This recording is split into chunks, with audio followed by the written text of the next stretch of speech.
I'm gonna just turn it off. Man. What's up? What's up? What's up, everybody? What's up with it? Yes, sir. Welcome to another episode of At My Mama's House. It's your boy Rock in the building. We got my co-host on the panel, Trust. We got my boy King. And as usual, we come humbly to you out of respect for life and life itself. So we got a lot to talk about. So we gonna get this started, man. How you doing, Trust, man? What's good? Oh man, I'm good, bro. A little worldwide, man. I had a little camping trip this weekend. You know, I think I'm probably built for the city, bro. Yeah, I don't know if I'm much of a camper, you know, but I gave it my all, man. It was a humbling yet learning experience, I must say. Yeah. That's what's up. What you say? You was feeling like a caveman, huh? Man, I'm trying to tell you, bro. King, what's good with you, man? Man, everything is good. Just doing some little home duties. I'm kind of tired too. Been mowing the lawn and weed eating and just all kind of just domesticated stuff I've been needing to get to. But gotcha. Overall good, man. How you doing, King? Man, I'm good actually, man. I'm full of energy, man. I worked out so hard last week, man. I had to do some sparring and with some boxers for a fight, and then worked out. I didn't work out Monday and Tuesday, bro. So I slept, bro. So I'm feeling real energetic. You know what I mean? So, my kids on spring break, so I'm like, I'm trying to get that rest in when I can, because man, they on it. Gotcha. Well, man, we gonna go and get into it, man. First, man, this is different. We're gonna do this a little different, man. We're gonna basically give a shout out, man. It's a dude that I've been looking up to for a while. I don't know if y'all know him. His name is Junior Bridgman. He a former Bucks player. Well, he recently passed. He was 71. For those who don't know, Junior Bridgman, he played briefly in the NBA, and he had dreams, man. So his dreams was bigger than being an NBA player. He had businessship in his blood. So what he would do is, he was so humble, he would work at a Wendy's in the off season. Mm-hmm. And the reason why he worked there is because he wanted to learn how to run a restaurant, because he wanted to own some restaurants. And so he ended up doing that, and he eventually, when he retired, he actually started doing that. And he ended up owning dozens to hundreds of Wendy's restaurants, Chili's restaurants. He had high stakes in Coca-Cola, and he ended up being over worth almost $1 billion. And he also ended up being a minority owner. He owned 10% of the Bucks team that he played for. And so he died today. I think it was yesterday. Yeah, he was 71. So he was one of the guys that I looked up to. The reason I looked up to him, I could relate to him, is because he reminded me that even though my passion was to be a musician, I don't have to limit myself to just being a musician. I can be on the business end. I could be the boss too. I could become a boss. I can transition. You know what I mean? And so, unfortunately, a lot of people in Black America, when it comes to the arts and talents, we tend to just stop at just wanting to be that talent. You know what I'm saying? And so rest in peace to Junior Bridgman, man. So he one of my heroes, you know, while everybody else got rappers and shit and athletes and shit for their heroes. Nah, he one of my heroes, the businessman. You know what I'm saying? For sure. So we're gonna go into the ice break, and also let people know who he is too, man. I apologize. I supposed to actually put his picture up. So let me do that. So I just want to show some love to him. So let's see. I'll be right back on. So to the world, that's Junior Bridgman, man. So rest in peace, Junior Bridgman. We like you, and it's time for our community to start promoting this type of person, this type of black male. You know, too often in Black America, we idolizing the tap dancers, you know, and the strippers of some sort when it comes to the arts. And we bigger than, we much more than that. We owners, we're business owners, we're mentors, we're leaders, we're politicians, you know what I mean? We're businessmen. So yes, I just want to give him some love, y'all. That's Junior Bridgman. That's what's up. That's Yes, awesome. sir. That's a great story. Black excellent story there. Yes, sir. All right, so we finna go into the icebreaker. As usual, y'all know it's definitely gonna break ice. All right, so give me just a second. All right. Yeah, man, we gotta add a little humor, man.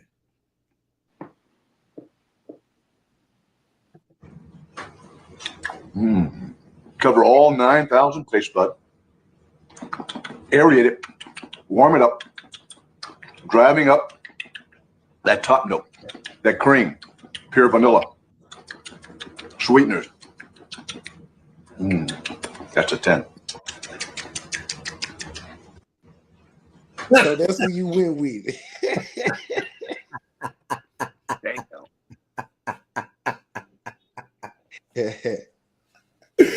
Say, man. They say, look here, Doc. Is that how it is, man, when it ain't good? You're right. Is it really like that, bruh? Fresh out the shower. Fresh out the shower. I gotta hold to some good, man. I'm not gonna be talking about my sexual exploits online. If she knows, she knows. Yeah, man. Yeah. I second that. Heck yeah. Yeah, same here. It's an icebreaker, that's all. Yeah, it's Yeah, for sure. Yeah. But in real life, he's actually he's like a legendary food taster. Okay. And so he actually has master's and doctorate degrees in taste, and he tastes I mean, this dude is literally a millionaire because companies pay him to taste stuff. The biggest payers are the wine makers. Yeah. Yes, they pay that boy top dollar. If he says it tastes like shit, they not putting it out. Yeah. So the man really got a niche, bro. Damn. He got a niche. Yeah. All right, so we're gonna go and dive into it, man. We got a lot of topics, man. Let's get this ball rolling. All right. Either that or the entertainment groups, the drill rappers. You have drill down here. Oh yeah. I thought that was a Chicago thing. No, man, it's down here too, man. And the thing about it is, we like to run them out of town. Like, there's a couple of them that they know they can't live here anymore. There was a particular song. What's Vanessa Carlton? Yes. What's the name of that song? It's real catchy. Everybody likes it. Yeah. 1,000 Miles. They sampled her song, and then they made a song, a rap to it. And they were talking about people that had actually been killed in Jacksonville. About 5 or 6 of them, right? They named in that song. They did name it. Yes.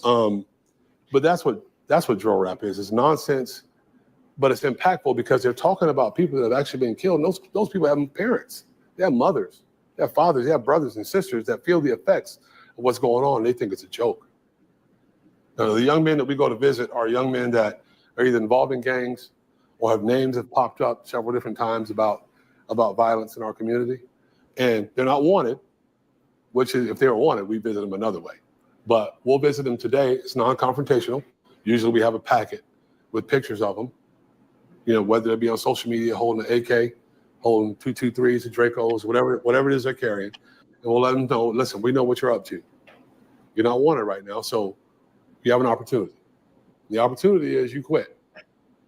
And if you don't want to quit, we're going to make you quit because we're going to put you in prison. Pastor Scott Garland, he'll talk to them with some of our community partners. Sometimes he prays with them if they want prayer. And then we wait, see what their decision is. So this is what you mean by proactive policing? Mm-hmm. Part of it. The other part is what they do. A lot of stuff that they do is they follow these guys on Instagram Live. They understand what's going on. They hear about things that are going on. Then we interdict them before they get a chance to go do bad stuff. You guys didn't think in what your 40s that you'd be Instagramming so much? No, we leave that to the young people. We know what they do, and we let them do it. Okay.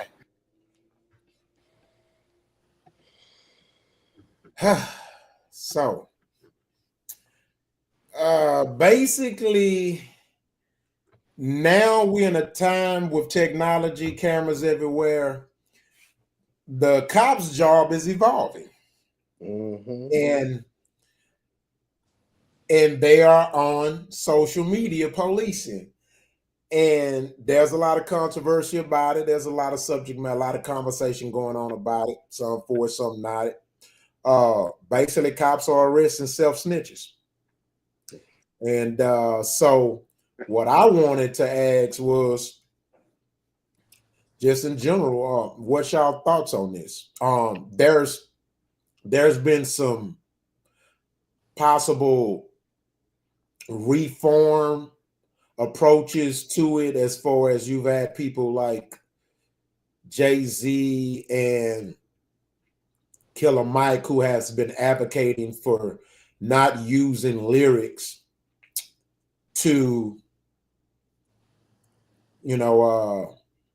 arrest and charge people for crimes or whatever in their music.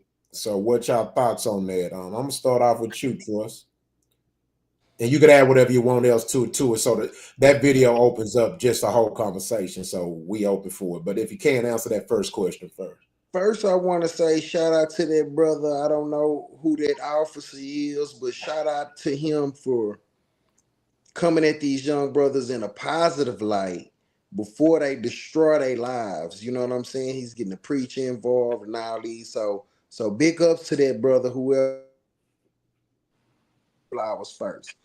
Now, if you stupid enough to put your business on an album or record or whatever the fuck they calling it nowadays and put it out to the public, you need to be locked up. If you stupid enough to put your business on the internet, Instagram Live, or we finna go ride on the ops, all this old ignorance they doing, you need to be locked up. You feel me? Because I don't know. I come up in a different time, bro, where it was like gangsters move in silence. Yeah. You know what I mean? If you was gangster, you wouldn't out tell you, yeah, I'm finna go ride on such and such. No, that was hush hush. You ain't talking about it, not even with your girl. Yeah. Nowadays, they talking about it with the whole world. So I don't think the police job has even evolved. They just made it easier. Definitely. We don't even got to go out and do no stakeout no more. Just go on Instagram. He gonna tell us everything he doing. Oh, he at the trap. Man. There you go. He in there. He cutting, cooking it up. He getting it ready, bagging it up. There you go. There go the money right there with the guns. Zoom in on it.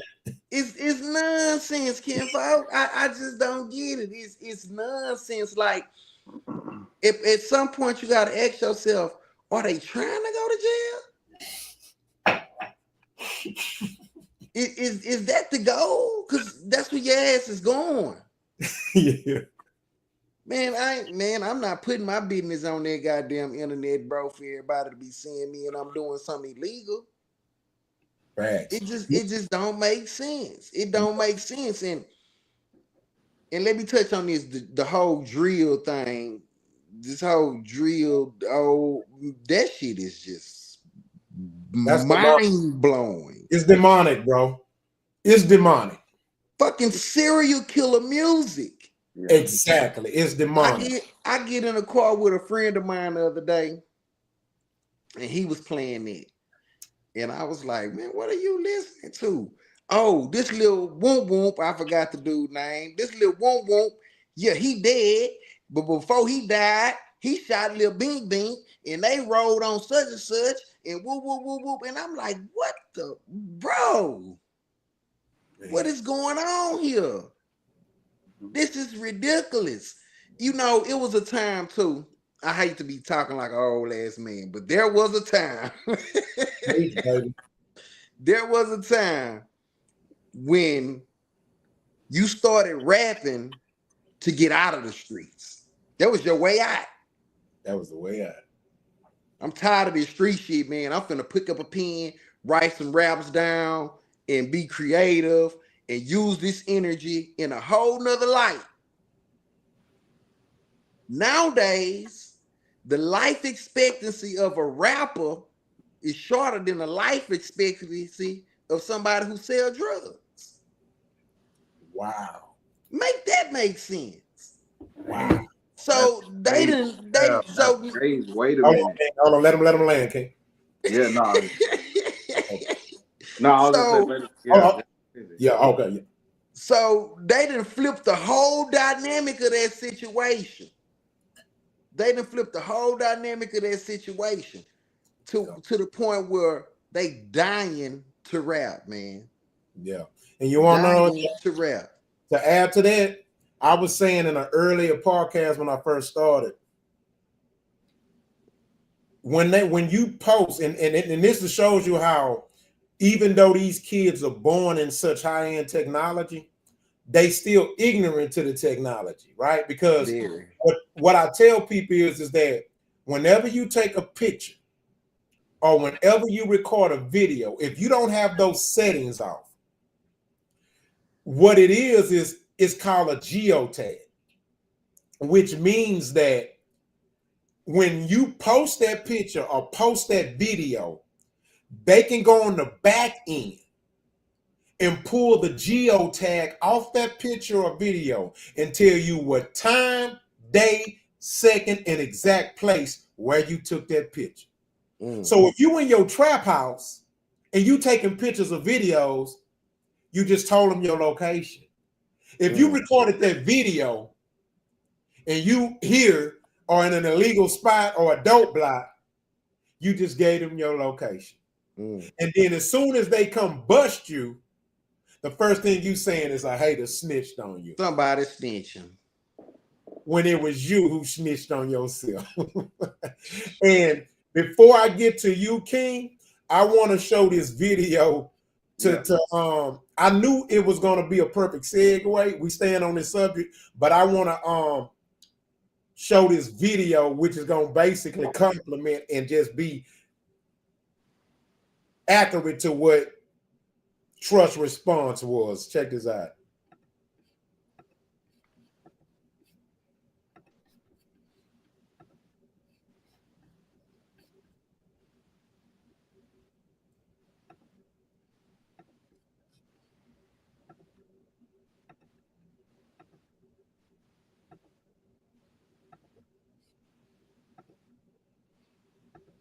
I just had it. Hold on.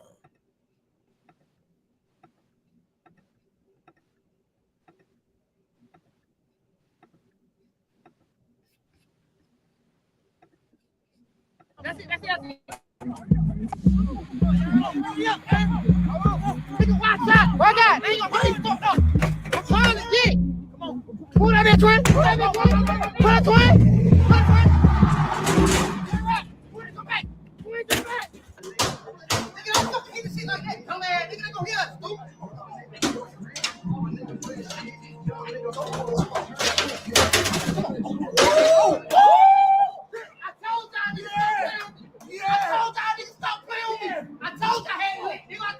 Yeah, nigga, she don't want no puppy. She want a big dog. Nigga, I know what happened, nigga.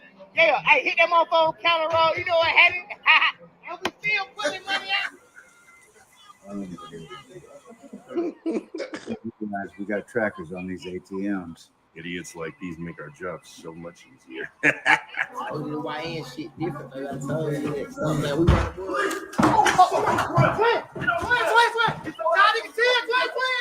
Drop the button. Put your hands on your fucking head. Now lay flat on the ground. You going to lay flat on the ground. So I'm on the ground. All of y'all that crying, lay flat on the ground. You gangster, right? You trip, twin. Damn, It's crazy how life be sometimes. 1 minute you got the money on, and that minute the money on gone. The hood life be crazy. The YN life be different. Damn. That's it.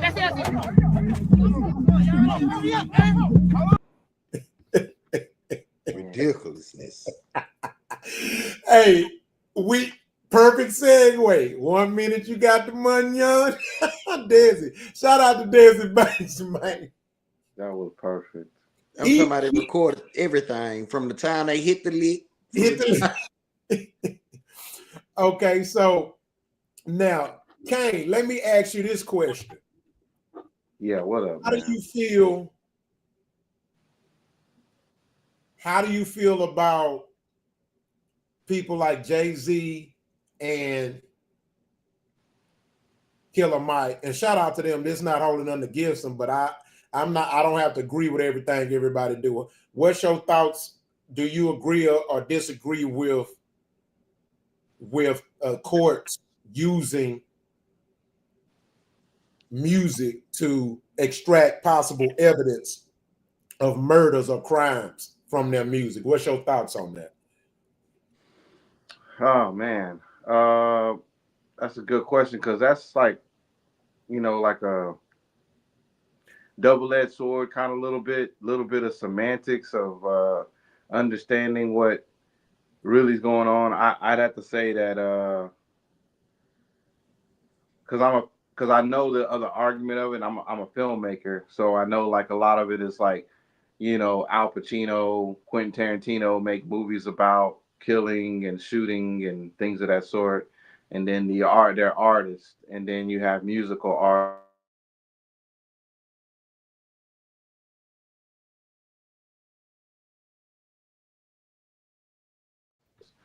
Now that's one thing because I believe there's an era of that was going on, and I think that was more so in our era in time of like how music was being created and put out.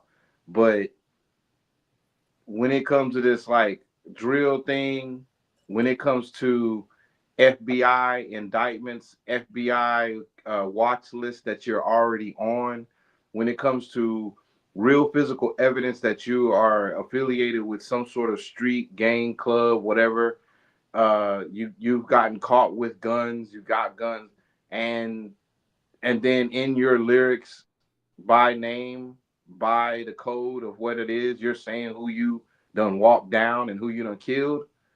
I think there's some discernment there that has to be taking place as far as saying, should we or should we not, convict somebody because of their lyrics. Now, I don't think we should convict somebody of their lyrics. I think we should be able to use that as some sort of, I want to put it this way: say a character letter or a character development type of evidence. Just like if you was to get your mom, your uncle, your boss, or somebody to write character letters of like, what kind of character are you? And you write those letters to give to the judge. I think that lyrics from a song, from music of somebody who possibly have hurt somebody, and they music possibly matches what they did to hurt somebody.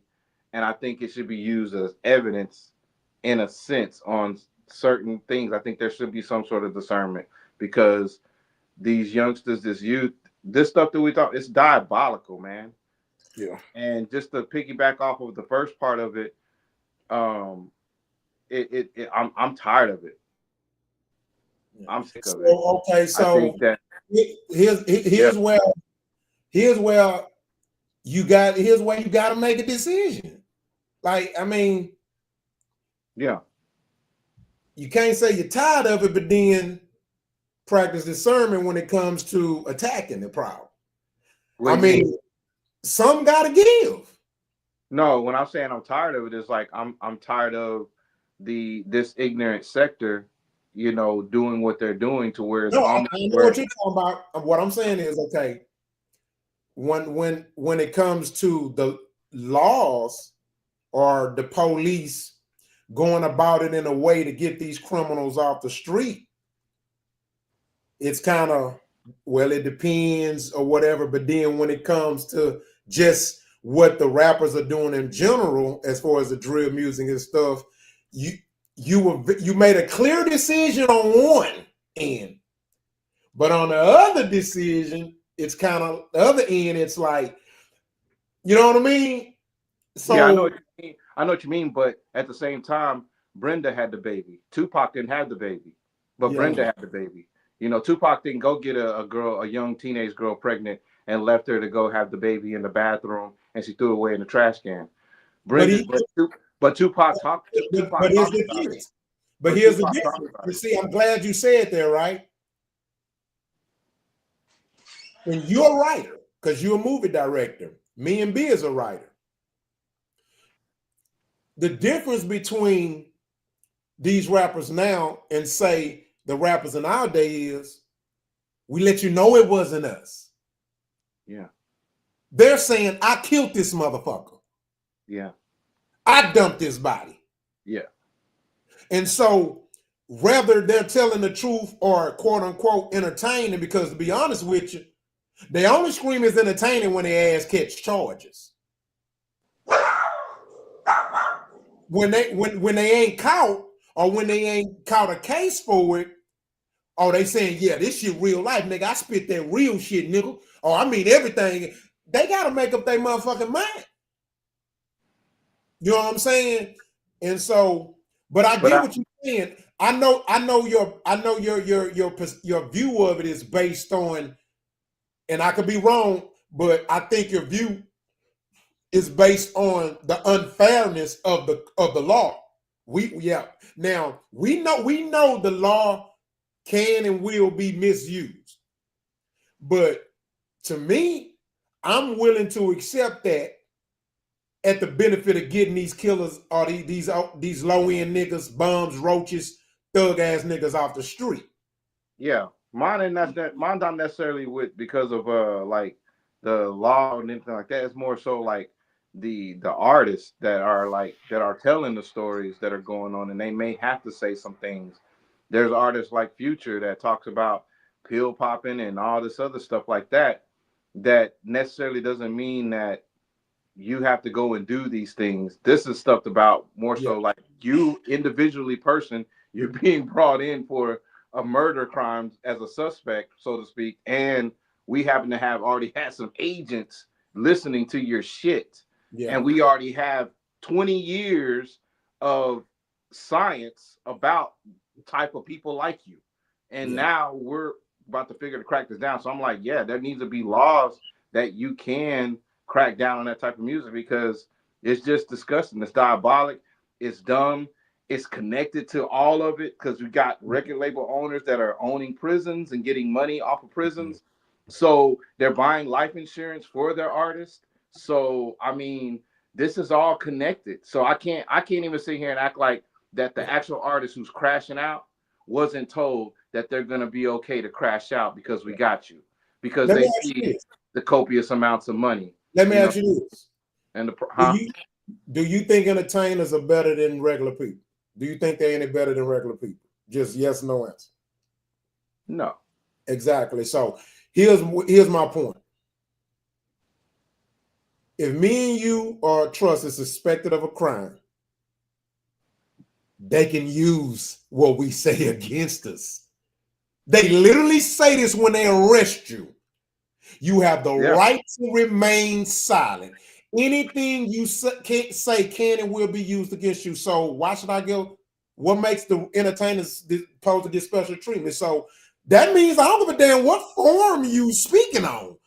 If whether you talking or whether you making it rhyme, if I gotta be held to the same degree of the law, fuck them motherfucking rappers. Your bitch ass gonna get held to the same law too. What you say can and will be used against you on a beat or not. Yeah. I don't think they're gonna be taken care of in that way. I think they're gonna have like some sort of like attorney privileges from that label or whatever entity that's covering them. I think I think it's gassed up. I think it's a gassed up thing told to them. Like that's a trick. It's a trick move. So that way you can go like there's actually a guy that's about to get. You breaking up? Say it again. You breaking up? And there's actually a guy that's in jail right now that's expected to get out, that everybody's expecting to crash out because this other guy that got killed and his daughter got killed up in Fort Worth. And just because of the era of the type of music they came out with, and it's because of the crowd, because of what he's put out, the type of music he's said on his songs, they're expecting. I mean, but was he guilty? Huh? Was he guilty? Well, he hasn't done the crime yet. Hasn't done it yet. They're rooting for him to do it. Oh, okay. Well, I'm just. Oh, okay, I get it. Okay, but I my thoughts is on this is like, you know, they don't get rappers shouldn't get no special feelings, and anywhere in America, they literally tell you have the right to remain silent. Anything you say can and will be used against you. So when it comes to Jay-Z and Killer Mike trying to using rappers' lyrics against them, I'm not with that. No, nigga, you don't get no special treatment. You don't get no special. I can't use that shit. You know what I'm saying? The average Joe down the street, you know what I'm saying, on McCurlin or something, you know what I mean? Anybody can say they're a rapper, technically. Yeah, but I think you kind of playing the blade a little bit, because I think it's more so like straight up. If Rock, you are artists, and I'm an artist too. Yeah. And I write music like lyrics, and you write music and like lyrics, and you can get pulled over driving from downtown Houston because you're a little bit tipsy, and you can get pulled over, and you can have, say, vulgar, crowd of crazy lyrics like I did pills and exos with this whatever in your R&B song. So now you're going to jail for DUI, and in your songs you say you do exos and you drink. So you still too can get in trouble, just like an artist can get in trouble, because you are an artist. Doesn't matter like the level of celebrityism. Doesn't matter the level of celebrityism. There's just that if they have more money, they might have enough money to cover with lawyers. That's it, to get off. So here's my thing. When I go into it, when I go into debates, I look at it from like a balance, like, because we can add things in it to change the outcome. But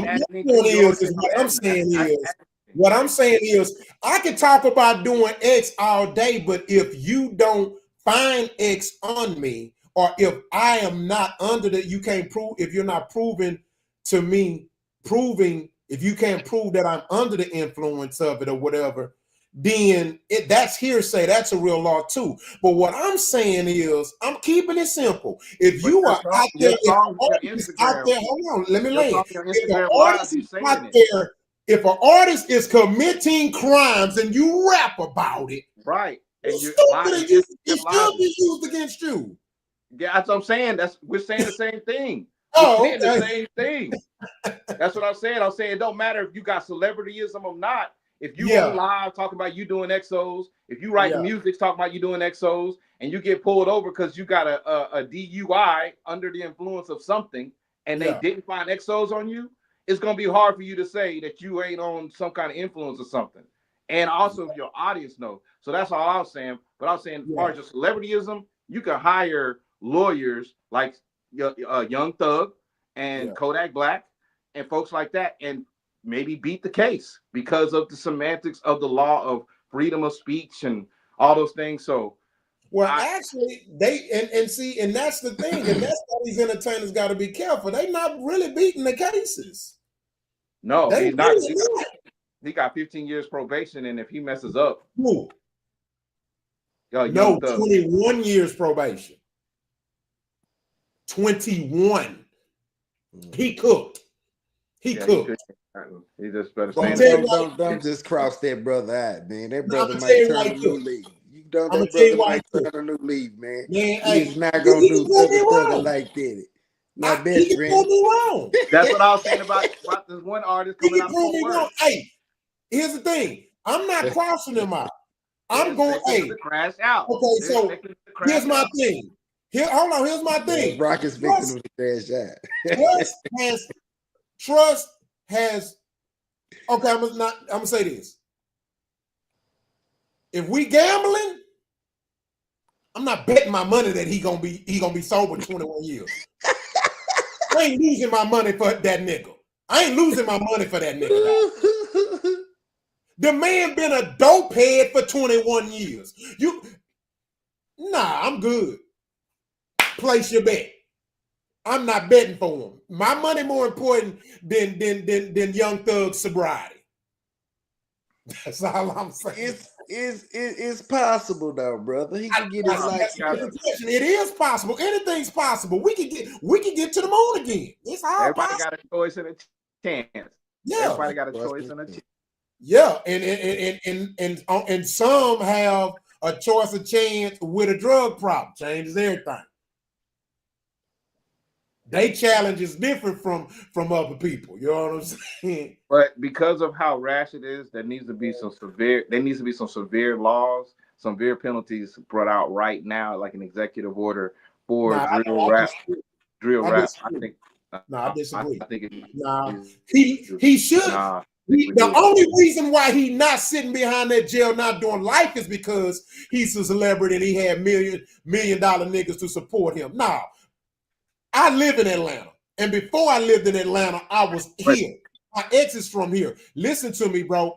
You want to know? I'm not defending. I'm not defending Young Thug. Yeah. I'm not defending Young. I'm not defending that man in that game wreaked havoc on that whole community. I saw it with my own eyes. Bro. My ex used to be scared. She used to be scared for me when I take me and my then stepson to the barbershop, and it was so bad I wouldn't even let her go there. I would never let her take him to the barbershop because you never know what's gonna pop. So you saying they don't need to be no severe penalties for them? Oh yeah, that should be severe penalties for any thug or criminal. That's what I was saying. I said it needs to be some severe executive order. Here's the thing. To be honest with you, R.I.P. Really don't know how severe you can get now. At this point, National fucking Guard. Shit. No, I'm talking about as far as punishment for crimes, because death penalty. When they giving people 200-300 years, that's not stopping these niggas, bro. That's not stop. It's either you gonna do right or you not. It's a dude in Gwinnett County just got 300 it's a multi-layer. It's a multi-layer. Two people and killing them at a birthday party. You want to know what he said when they gave him 329 years? He looked at the family and said, "I hope y'all motherfuckers happy now." Yeah, and that's what I'm saying. It is a multi-layer. It is a multi-layer solution, and I do think on the positive side, we need to be attacking the second and third graders. On the positive side, I think we should be helping single moms that we be talking shit about. On the positive side, I think we need to read more as parents to our kids on the positive side, and giving niggas, get grown husky ass niggas hugs and shit on the positive side. On the negative side, sitting their ass in the motherfucking jail and sit their ass down or whatever they got to do.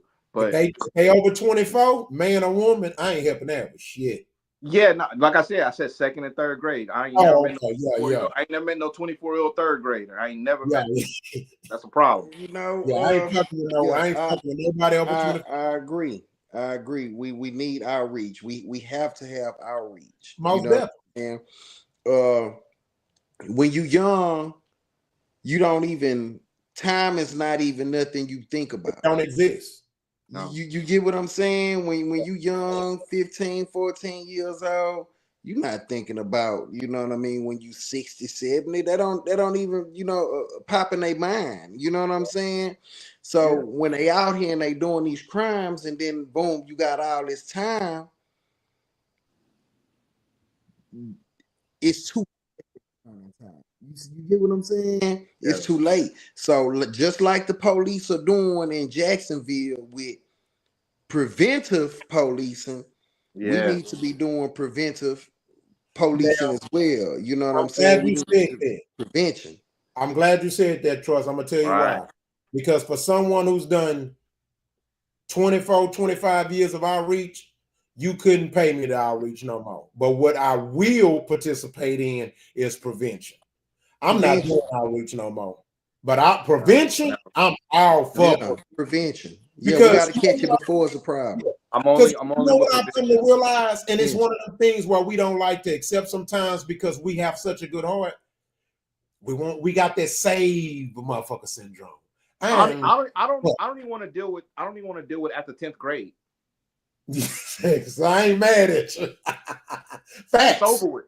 It's over with. Some people fucked. Some people are cooked. It's over with. They're gonna have to bump their head after 10th grade. They gotta bump their head.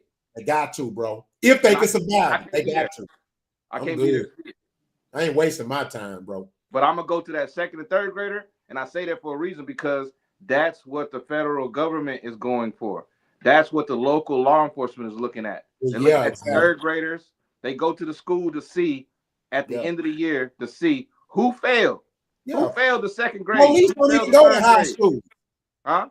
They don't even go to high school. They stop at middle school. Like you, for real, y'all know that? We didn't have cops come to our high school, but they came all the way to middle school. Even the cops like, nah, they fucked that. At that point, we get arrested them motherfuckers. The administration of the law enforcement is in the elementaries. They're finding out who will be going to prison by the time you're in 3rd, 4th grade. They know who will go. They know who's going. Who has the high probability. And that's not a lie, that's a fact. Yeah. So that's why we gotta embrace the 2nd, 3rd, and 4th graders. We have to. All right, so Trust, before we go to the next subject, so let me ask you a question. What's your answer on do you support or are you for or against Jay-Z and them and their request to create reform to where you can't use rappers' lyrics against them if they're suspected or charged of a crime? That shit Jay-Z and them talking about don't even make no sense. That's what I said. It makes no fucking sense. What makes them better than us?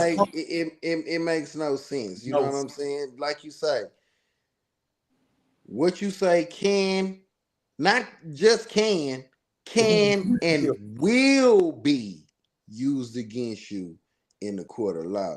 So, you know, they can go, you know, and a lot of shit, motherfucker.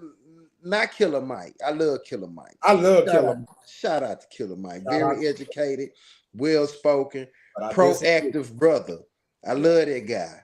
I love that guy. You know what I'm saying? I love that guy. Like LP, Killer Mike, Run the Jewels, all that. I love it. Yeah, I love that guy. You know, but it don't make sense. You know what I'm saying? That's just like me getting pulled over and I tell a loud man, I got 33 bricks in the trunk. Oh, okay, you do. Step out the car, sir. Told him? Yeah, I'm saying. I'm not hypothetically speaking. I'm just playing. You know that, man. Keep going. Hypothetically speaking. You know, so it just don't make sense. You know what I'm saying? He can push for that all day. But if you get your ass on that song telling them people about what you did and they can put 1 and 2 together and see that it's making 3, you going to jail. That's like your chick catching you in the bed. He said, that wasn't me. I just thought of a skit. That wasn't me. What are you talking about, girl? That wasn't me. What if the niggas lie? That's like you at a girl house and she literally see your car is painted candy purple, got the same license plate, the same rims. And you say, girl, that was not me. That's crazy. What if they man. freestyling live? What if they freestyle live and the police over watching the video live in the car talking about everything they got? Yeah, that is crazy. Oh man, that's cold. That's what it's coming to. I don't put it past them. That's what it's coming to. I mean, we're seeing these murders on camera. So we can talk about Mr. Beast, and let me show y'all here. Did y'all do your research on him? Yeah. Mr. Beast, that's the #1 YouTuber out there. Yeah, he worth 550 million right now. So check this out. I'm not gonna show it all. I'm gonna just show a little bit. This is Mr. Beast. 100 circles with 100 people inside of them. I don't care if this takes weeks, months, or even a year. The last one of you to leave your circle wins that $500,000. The rules are simple. If at any point you cross the red line around your circle, you lose $500,000. The challenge has officially started. Good luck. Right back there. That's $500,000. I got nothing but time. This is my home from now on. You can't take me out of the circle, even if you wanted to. $500,000 all for myself. We flew 27 hours to be here, so I got to last at least 27 hours as far as I see it. Believe it or not, this challenge is much harder than it looks. Because after only 30 minutes in, this happened. Uh-oh. All right, so that's Mr. Beast. Man, that man is worth $500 million off of YouTube, bro. His average video gets 40 million views. Now, one of the reasons why I brung him up is for those who may be watching, and even us ourselves, it didn't start out like that. He started right where we was, Ken Fowler. That man started right here where he was, with only few viewers. His quality of shows was nowhere like that. He didn't have none of that. He wasn't able to command where he can get 50 people that want to be on his show. You know what I'm saying? Now this man here averages 40 million views. He makes Joe Rogan and Shannon Sharp look like little dogs. Yeah. And they big dogs. And that goes to show you how many people in the world. He averaging 40 million views an episode, and I never seen one Mr. Beast show. Now I know of Mr. Beast because I've heard people talk about Mr. Beast, but I've never seen one episode. Yeah, but 40 million motherfuckers have. That's average. It'll be average every video. It's going to get at least 40 million views. YouTube is TV.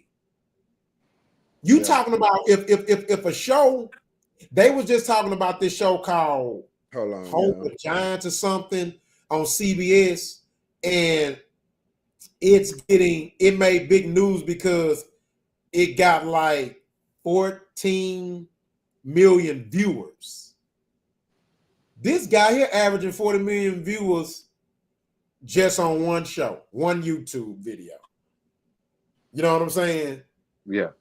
That is insane, bro. That is insane. And so you got to think about it. Let me see. Let's see how much. I think for 1 billion views, how much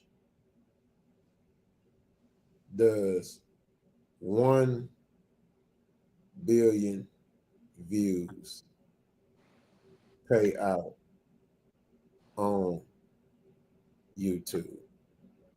Let me see how much it pays out.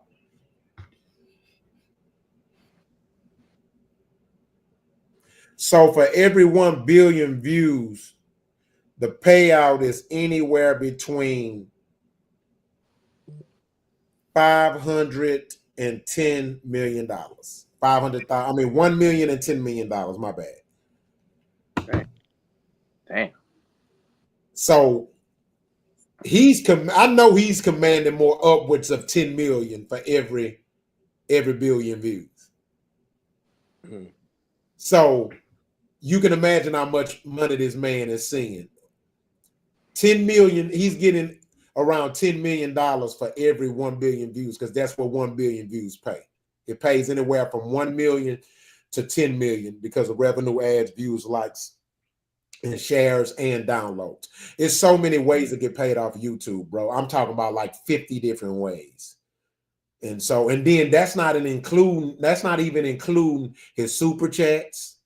That's not including the donations, just people just randomly sending them money. You know what I'm saying? Yeah. Yeah, that is insane, bro. All right, so Trust having some technical difficulties, but we're gonna get to the next topic, but we're gonna wait on Trust to get back in for sure. Yeah, Mr. Beast. Yeah, I watched the show a few times. I think the show's pretty entertaining. I watch it with my wife. I believe that, but I still got a little skepticism on the whole situation of it. I believe that they are saying he making the money that he making, but I don't know. I just keep wanting to say plant, cap, CIA. But you can't make for. I feel like you can't trick 40 million into watching you though. I believe, yeah, I do, because I mean, I believe it in the sense of like there's select a few that can get picked and move that can move that route and go that way, and I think the same way with Mark Zuckerberg. Like a lot of people think Mark Zuckerberg the one who owned and designed Facebook. I don't believe that. Well, no, it's actual proof that he didn't invent Facebook. We both know that. His friends did. His friend did, and he took the idea. So that's not even debatable. That's a fact. Yeah. Now we know if anybody want to do research, they know he didn't invent it. Yeah, you know? I think these are just CIA psychological games. Like when you watch the show, it's just psychological CIA games. I believe.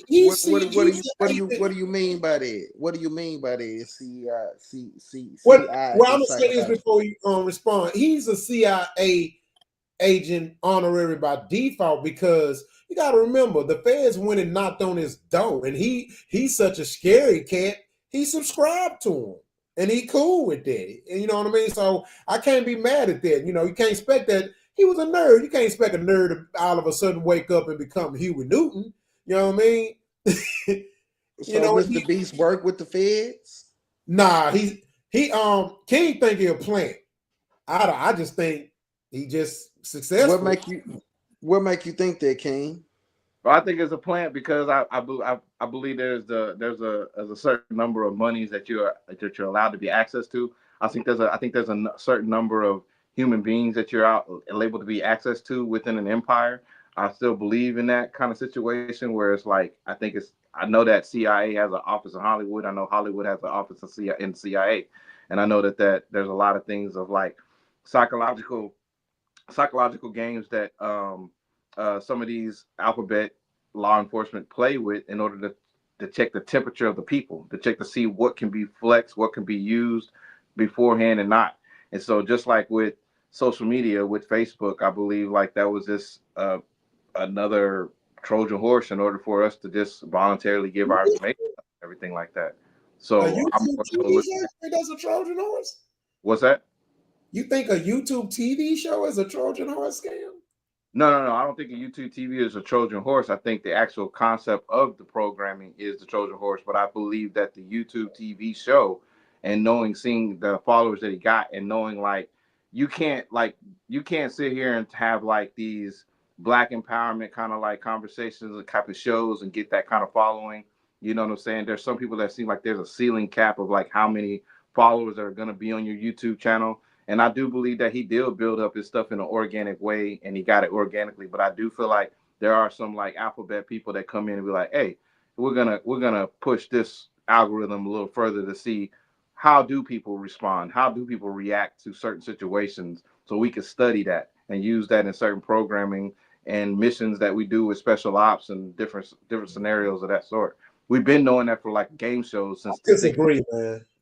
They've been doing this with game shows. I know, but I mean, so if that's the case, so you think every Black person that reaches a certain pivot, you think they sold their soul too? You think they cooperate like Jay-Z? I don't agree. No, that's juvenile. That's juvenile thinking. That's like for 18 and 21-year-olds. I'm 47 some odd years old. No, and I've been in the game and thinking about it. So that's juvenile thinking of it like that. I respect your view. I think it's just a TV show. I don't see where the CIA will get some type of. What type of benefit would they get out of playing with a YouTube TV? They give a damn. That's the beauty of programming. That makes you think, oh yeah, it's just a TV show. That's all it is. Nothing. It's not telling me something. It's not teaching me anything. It's not trying to sell me anything. The news, if you think the news is supposed to tell you all the bad thing that's going on, I'm not saying that. The news is selling products. They're selling. We're aware of that, man. We're aware of that. That's what I'm saying. We on that level, but I don't. I just the same way. TV shows the same way. I just think sometimes, and I'm not speaking on you. I'm speaking to Joe. I think sometimes we take the white power structure too. Sometimes I think we implant it in everything, too many things. You know what I'm saying? Like, and as far as like with what you said about the like the quote unquote like the black type top. I understand that. I mean, our audience ain't as huge as an audience that's want to see some motherfuckers running and jumping and do stupid shit for some money. You know what I'm saying? Entertainment is entertainment. You know what I'm saying? I definitely wasn't trying to compare the actual like entertainment value of the volume of people who watch our stuff as far as us. I wasn't trying to say that. What I was trying to say is the longevity of certain podcasts compared to certain other podcasts in that same levels. It seemed like the certain complexion, you do get the views and numbers more so, and that maybe because there's more of them in this country type of thing. That's all I'm saying. But I wasn't basing all of that just on why I think he could be a plant. I'm just saying I realize like when certain people get to a certain number, and I watched the show with my wife, you know what I'm saying? So I'm like looking at it and I'm like, this is really psychologically telling, like this show, like how people really react and respond to money or stresses of making money or those kind of. Here's where I got to intervene there, right? So, and we all know that there can be that can be a reality in a lot of cases, especially when it comes to us. But I think sometimes I think that that's not the reason.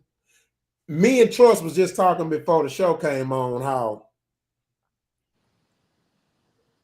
one of the examples of what I told him, I came up with a term called what I said it was, Trust. That term.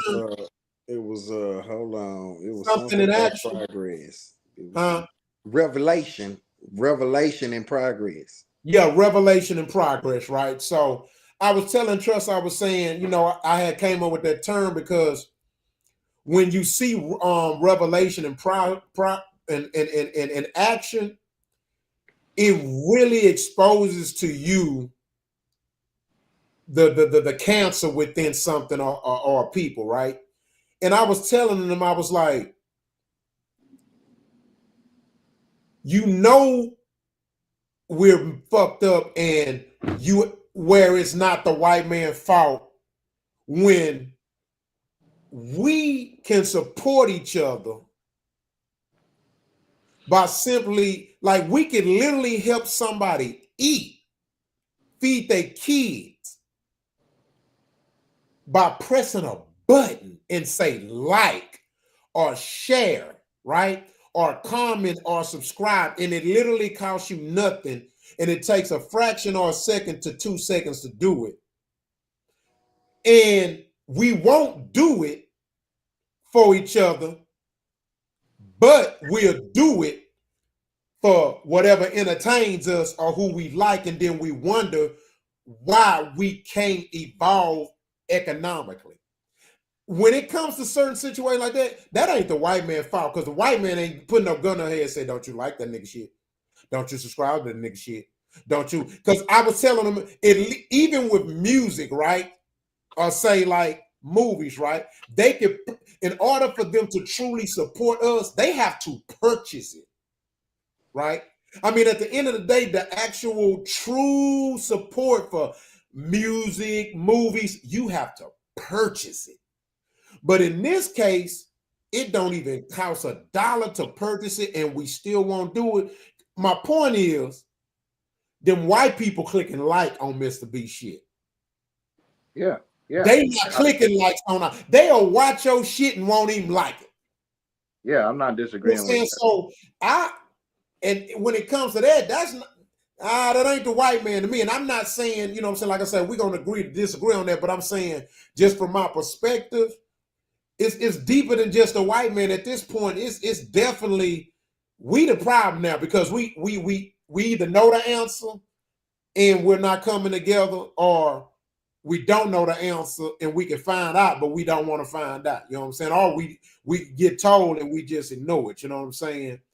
Yeah, I don't subscribe in what you're saying and saying like it's a white man power structure or some shit like that. That's not what I'm saying. I'm just saying like whoever is whatever fucking color you are that's controlling the algorithms, there's definitely a understanding of who's gonna get it and who's gonna be there.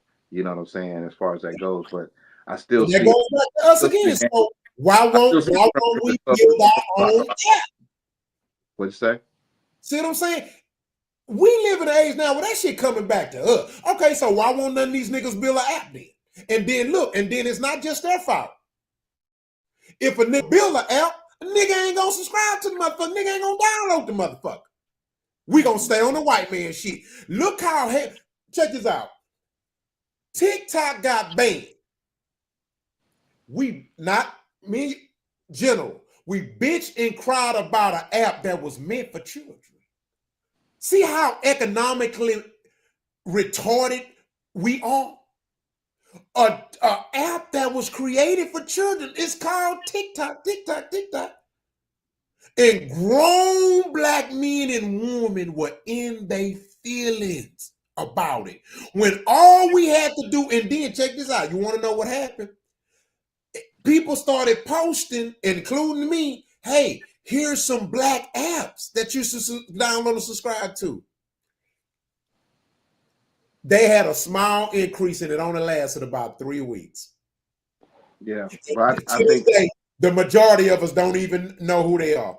That's not the white man's fault. Not saying you're saying that, but it's people out there who looking at that and it's like, no, make an app, and then when we make an app, shit, how many niggas gonna actually do a niggagram? We ain't gonna go download niggagram.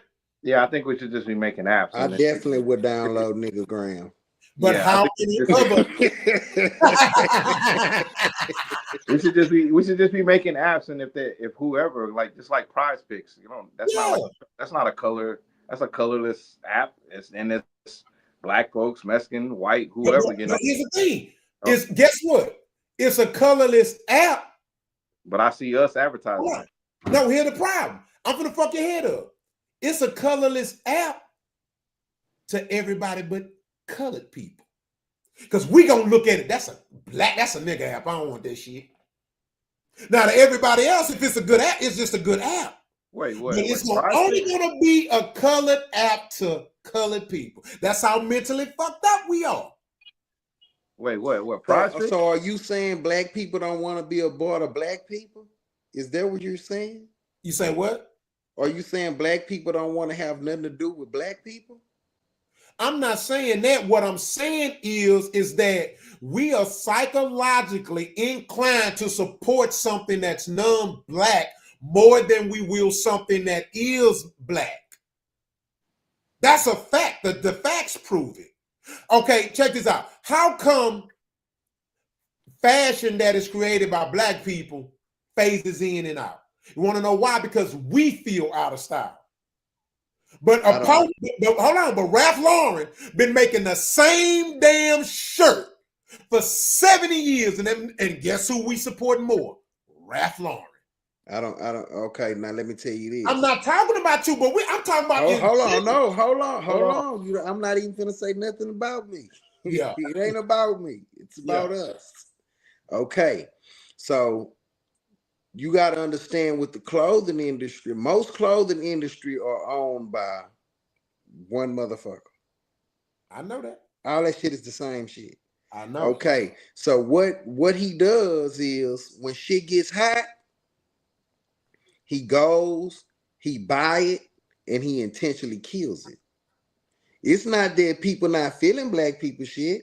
It's just when it get hot, he goes, he buys it. So let's say, example, if you making black people clothes and you start to make in the millions somewhere, he comes along and say, look, man, I'm gonna give you $100 million. I want the whole thing. You ain't never had that kind of money. Bam, you sell it, he kill it. So that shit in JCPenney is done. Now, you see what I'm saying? Yeah. He grabs it and kills it. Now check this out. Two things can be right at the same time. I'm right and you are absolutely right. Now check this out. The blame can go on both ends, but I'm gonna tell you where I put the blame more on the black clothing maker than the consumer. Because you want to know why? Wow. You got to know how to sell.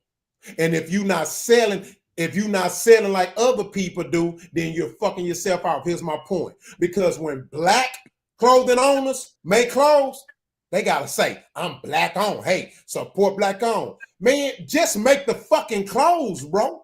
If I'm selling nails, Do I gotta say, hey, these black-owned nails here, boy, use these. They way better. They gonna make you hold your wood longer. It's bad marketing, and that's the problem with us. We gotta stop. We putting color codes on ourselves when our ancestors and grandmas and grandpas fought for us not to be color coded. So it's just bad marketing. And just like you said, in some cases that could be the case, but when you're dealing with things like fashion, food, shit like that, you want to know something is black attached to that. You see what I'm saying? Because black people make clothes cool. It's when I don't agree with that. Well, why we buying all the white folks? Black people make clothes cool. Why we buying all the white folks' clothes then? That's total bullshit. I just told you why. What do you mean? Because he buys out the black clothes and either kills it or incorporates it into itself. Okay, like on Louis Vuitton, have you been seeing the Louis Vuitton where it say Supreme now? Mm-hmm. I've seen it. Supreme was a black clothes maker. There was a black line. He came in, bought Supreme out, and incorporated it right into Louis Vuitton. Okay, now let's take the designer. Nike did it with the Air Force Ones. Huh? Nike did it with the Air Force Ones with all the different colors. You see what I'm saying? And let's take the other brother out of New York, Dapper Dan. Exact same thing. Gucci came in, bought him out. Okay, let's take FUBU, which was hot. We was loving FUBU. Say you wasn't rocking FUBU, nigga. Yeah. We was rocking that shit. Yeah. He came in, he gave this man, he made FUBU billionaire. Oh, but he's a billionaire now. Yeah. I can't think of his name, but he do Shark Tank and all that. He's a billionaire. Yeah, Damon. This cat came in, made him a billionaire, took FUBU and put that shit in City Trends, killed it. Yeah. Killed it. Okay, and so I don't see that. That's good business. The fuck? And guess what? That's great business. Great business. It's so much good of a business. It's goddamn illegal. It's illegal. It's called a monopoly. No, that's not a monopoly. What is that? No, doing that is not a monopoly. That's not buying your competitor out. The airlines do it all the time. The who? That's not illegal. That's not a monopoly. That's called buying your competitor, and then you taking the good that came with that brand, and then you brand it, you morph it into your brand, and you take what they did to do well, and you use it. And that's what he does, though. But that's what he does. That's cool. So we gotta do the same shit. Who got $1 billion? That ain't white people's fault. We don't got $1 billion. I'm not saying it's their fault, but we don't have that kind of money. FUBU started in his mama garage. Exactly. White folks started in their garage too. So let's not forget. Don't act like they did. No. Louis Vuitton did not start in the garage. Bro, listen to me. They in the beginning, nigga. They just happened to be 100 years old. In the beginning, yes, they did. No, they did not. Louis Vuitton didn't even start off making clothes. I know that. They Louis Vuitton Swiss knives or some shit. Hold on. They started off making like Swiss knives. Before that, let's go before that. Louis Vuitton people already had money. They owned a zoo. I get it, but a zoo where they had niggas on display. But not all white companies was rich, bro. Let's not we giving them too much motherfucking props. Nigga, Amazon started in the goddamn and his wife was working for him. Let's not act like that. Rolex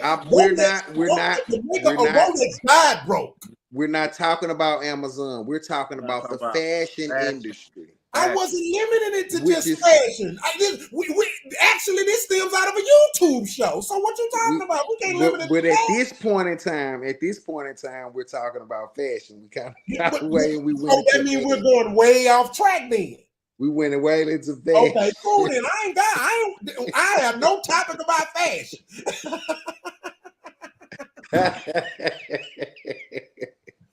All I'm saying is, kinfolk, look, man, Man, like my grandpa used to tell me, man, and here's the crazy part. Being the fact that I was once one of them people, and I'm finna explain to you, I'm definitely standing on it when I know I was once that nigga. Man, my grandpa used to tell me excuses are tools which, my teacher, my middle school teacher told me excuses are tools which incompetent people to give examples of nothing. As my grandfather used to tell me, life ain't fair. You either gonna do something about it or not. He used to tell me, God damn it, the rules in the chess game don't change. What the fuck you gonna do? If you a pawn, nigga, you better try to kill the king, nigga. Yeah, for sure. That's all I'm saying. For sure. But like King, nobody's wrong in this situation. You're correct. No. King is correct. Yeah, we definitely have opposition. But guess what? The last time I checked, we are beast among beasts. Capitalism is a gladiator fucking sport. It's like the UFC. It's like boxing. Man, yeah, you're going for your throat. They going for your jugular. We just had two best friends slug it out for 12 fucking rounds. They've been knowing each other since they were 8, 9 years old. Mm-hmm. Yeah, it's just what that is. It's just what it is, you know what I'm saying? That's what it is. Yeah. Good, man. Good topic, bro. That was good, bro. Yeah. That was good there. So, the next one is this. I want to make an announcement. Okay, so let me show this. I'm gonna play this first, and then I want to make an announcement, man. But let me play this first.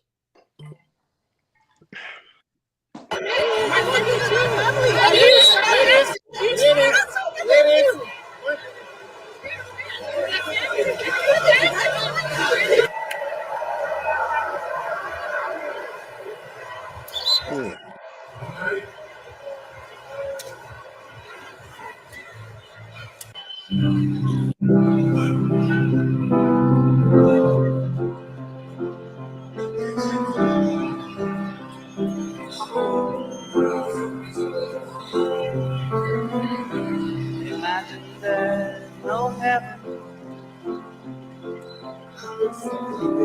See if you try.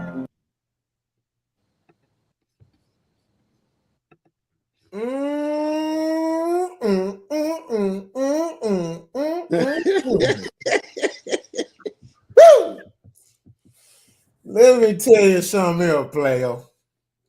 Sexy is sexy, ain't it?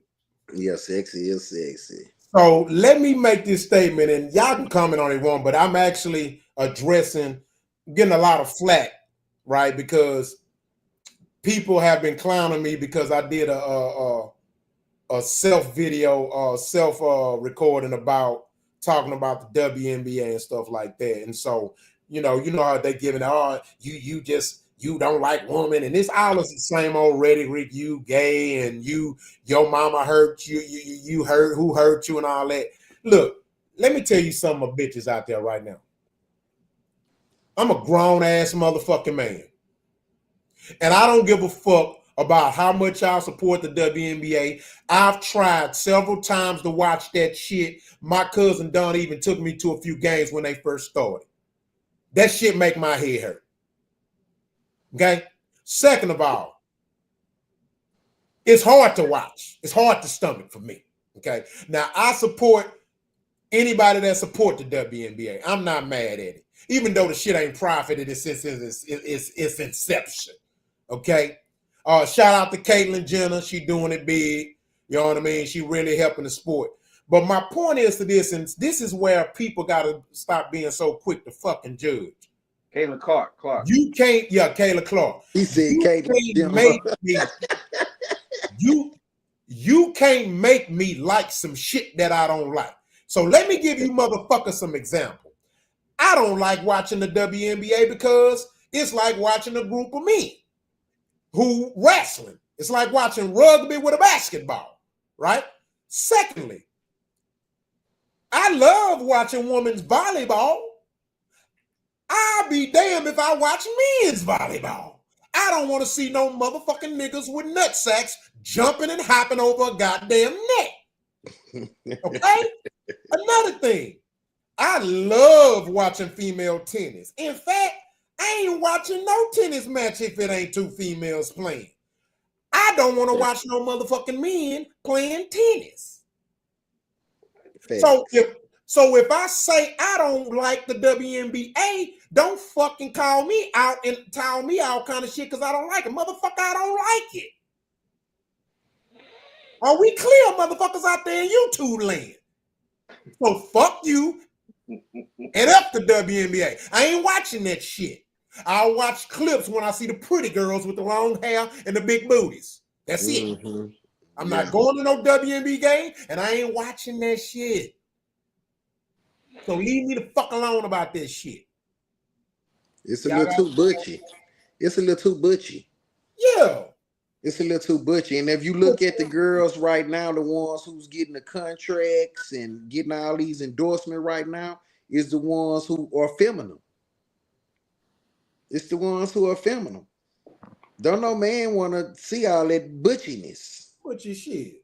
You know what I'm saying? All them male mannerisms and stuff when they hit one shot out of 20 missed shots. He's doing all. Yeah. I'm not a WNBA fan. No. I just can't seem to get. I'm not doing it. I'm not doing it. Yeah, it's not exciting at all. Yeah.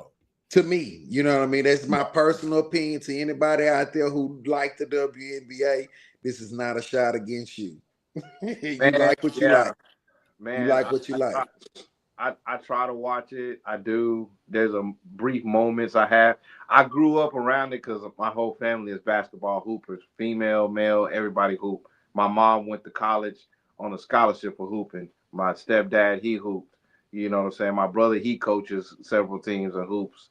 A lot of my girl hoopers. You know what I'm saying? I like watching high school, college. I like watching middle school girls hoopers because it seems like the energy's there more, and you do see a little bit of more aggression and stuff like that of the game, of the sport, and not the antics of trying to look like I'm a dude or I'm trying to look like I'm a feminine girl. It's just you just see an athlete out there. But when with the WNBA, I don't know what the hell happens. I don't know what energy gets sucked out or what's going on. That shit trash. Because it's Simple just and like plain. it's not trash. I couldn't tell you that I could sit and watch a whole game, let alone a whole quarter. Yeah. So we're gonna go to the next topic. To show y'all this video. H-Town. Bro, ain't no way. What the fuck? What the actual? I can't see nothing. Nah, nigga, crazy.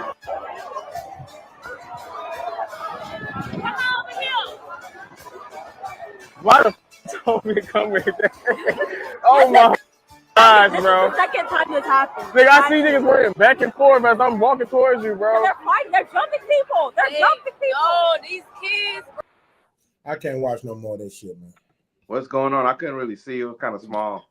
They were fighting. So for all the years that the Houston Livestock Rodeo and Show, they have been people who have been asking, blacks spend their money every year just as much money as the non-blacks that come there. They support it. It's a part of the African American culture as well as the other cultures in Texas. And I think this is like the fourth year into it. And in fact, they even had it to where to even bring more awareness to it. They even assigned Bun to be like the ambassador for like hip hop day at the rodeo. Mm-hmm. And fourth year into it, and here we go. And grand opening, grand closing. Don't be surprised if they don't have that shit no more. Damn, it was that bad. But damn, they had a gospel singer there.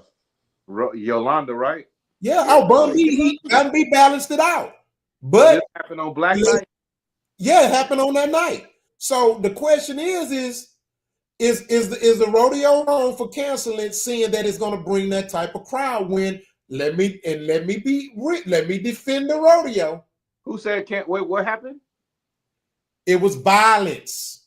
No, the rodeo canceled what? No, they didn't cancel anything. Oh. I'm saying, would the rodeo be wrong if they cancel that due to violence? Because there's no record of that happening before hip hop day at the rodeo.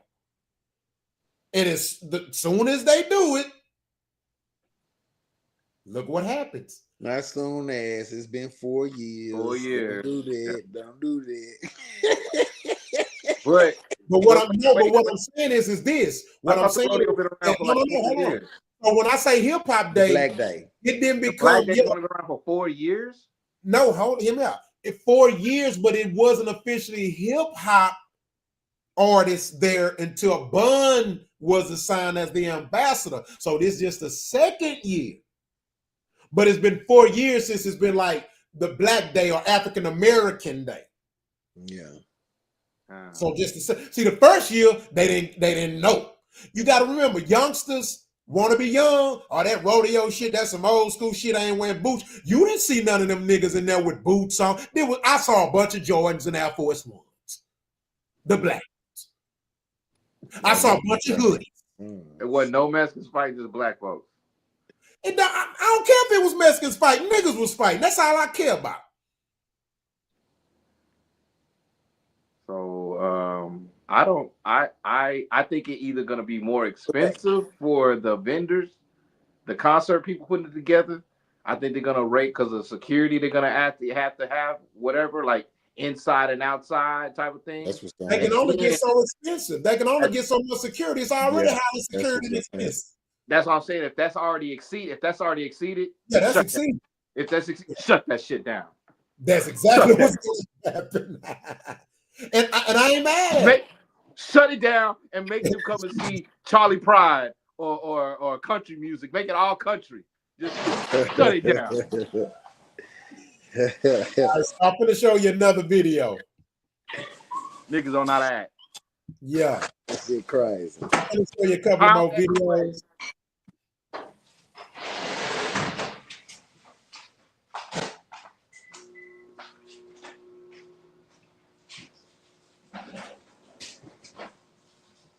You get next around the city, who get dough like us? Poke my hoes in us, drop more cars in us. Yeah, come inside my style, this shit like Toys R Us. I'm having bands on top of that, tell them come shop with us. I'm dropping racks on anybody if they play with us. Please don't ever disrespect me, Reese papered up. Hey, you get next. And I'm going to show you one more, and then we're going to go into the conversation. Remember everything you just saw.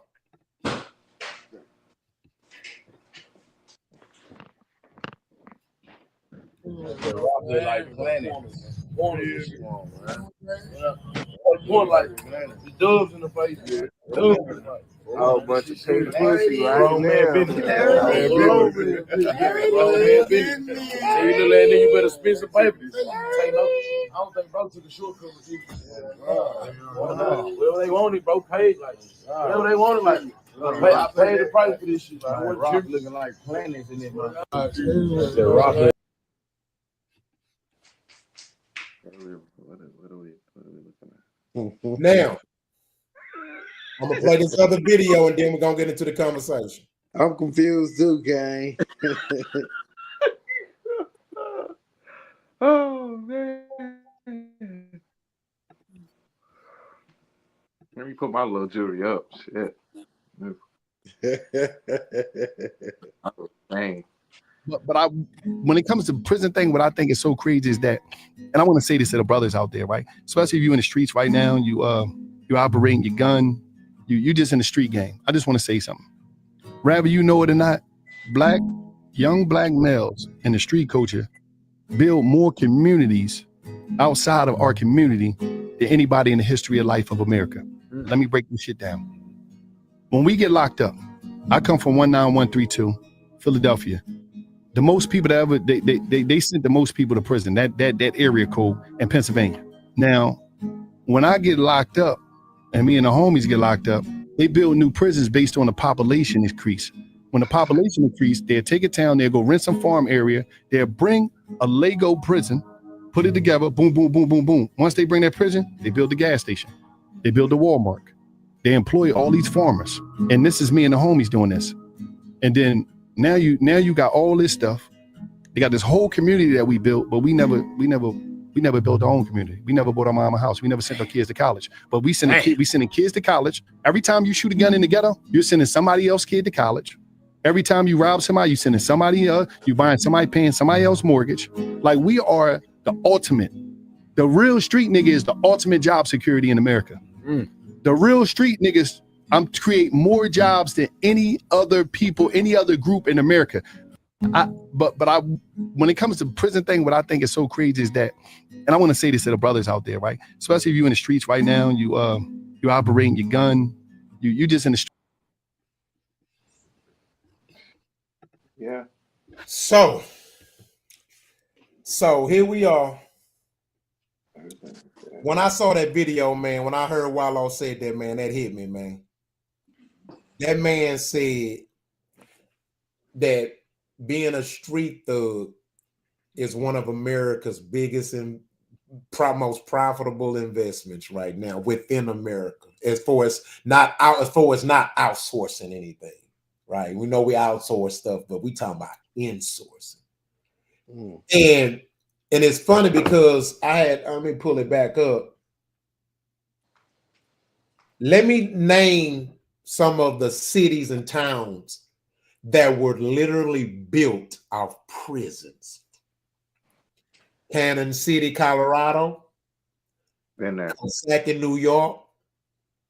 Blythe, California. Huntsville, Texas. Gatesville, Texas. Forest City, Arkansas. Altamont, New York. Tecumseh, Nebraska. And even Beaumont. These cities was built out the prisons. The prisons was there first. And the town was built out the income that the prisoners generated. Because they did the work. They had to till the land. They had to help build. They were part of the construction, whatever it was. And we think thug life cool. That shit crazy. Y'all sat there and saw a bunch of overweight ass niggas on a boat showing their chains and bragging. Well, the question I have is, if y'all had so much money, you bragging about your money, why couldn't y'all get a bigger boat, motherfucker? Y'all could barely fit on the boat. Did y'all see that shit? Them niggas about to fall in the water. Am I the only one that noticed that shit? Yeah, I saw that. They couldn't even fit on the boat. So you know it's some fronting and capping going on. Yeah. Yep. They couldn't even afford a bigger boat, bro. How often, most of the time when you see people showing capping about they on a little yacht or boat, you see more boat than them. Yeah. You couldn't even see the boat. I'm willing to bet they didn't own the boat. Well, we know they did, but they couldn't even afford to rent a bigger boat. We know they can't afford the yacht.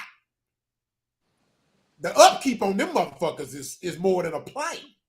Hell yeah, man. That's just real. That boat life is real. That boat life, see, you gotta have long money to loan. And look, That's when even the super rich, they gotta rent them out when they not using it. Yeah. So if the super rich gotta rent it out when they not using it, you know these niggas can't buy no yacht. You know what I'm saying? And so it's crazy because this also goes back to what King said earlier. King said, I ain't going past teenager. I ain't finna try to reform them overgrown ass niggas. Cause they done had a wake-up call, nigga, you on your own. I said exactly what Wallo said. Wallo said. I said that 10 minutes ago, 2 things ago. Exactly word for word. Word for word. That's insane. No, what I was saying it's all connected. It's all connected. Yep. The prison, the shareholders, the 3rd grade elementary school, the signing of the signing of the artist that will crash out, that look like he's that the neighborhood saying he's a crash out, the FBI reported that's a crash. Let's sign him because I got shares in this prison. Like I used to drive like that one Cannon City, and I think it's Buena Vista, going outside of Colorado. All those towns are beautiful little towns. I mean, beautiful. I got a question. They built by prisons. Yeah, I got a question, King, and I'm gonna ask Trust after that, because what I'm starting to see, man. Yeah. And this is where I have a problem with the people as far as how we entertain thug life, right? And thug culture, or trash culture, which is called black culture. I really see it to where it's so bad to where the average black person would rather their son be a drug dealer than a police. I'd rather my son be a cop than a drug dealer. Kane, would you rather, and you got to be one, would you rather your kid be a drug dealer or a cop? Probably a cop. Probably a cop. A cop. But this is sad because so many of our people, and here's the crazy part. Here's the I'm finna get psychological. If you ask majority of Black America, you know they're gonna give you the same answer, right? Yeah, for sure. See, they're gonna tell you a cop. Yeah, but psychologically they really don't, because how we entertain thug life, how we respect the thug more than the cop. But the thug, let's be real, the thug is wreaking more havoc on the community than the cop. Most cops going home, bro. We respect the drug dealer over the worker. I know, but I'm just saying as far as the police and the cop. Yeah, I'm just saying. We treat the cop worse than a drug dealer. But the cop, at least if we call, the cop gonna come and save you if he need to. He gonna pull out the gun. But we can't call a thug because 9 times out of 10 it's the thug who is the reason we calling the police. That's sad, bro. But yeah, that's the sad part about it. All right, so now we finna switch it up. Y'all ready for this one? It's finna get hot, man. The film's finna come after us.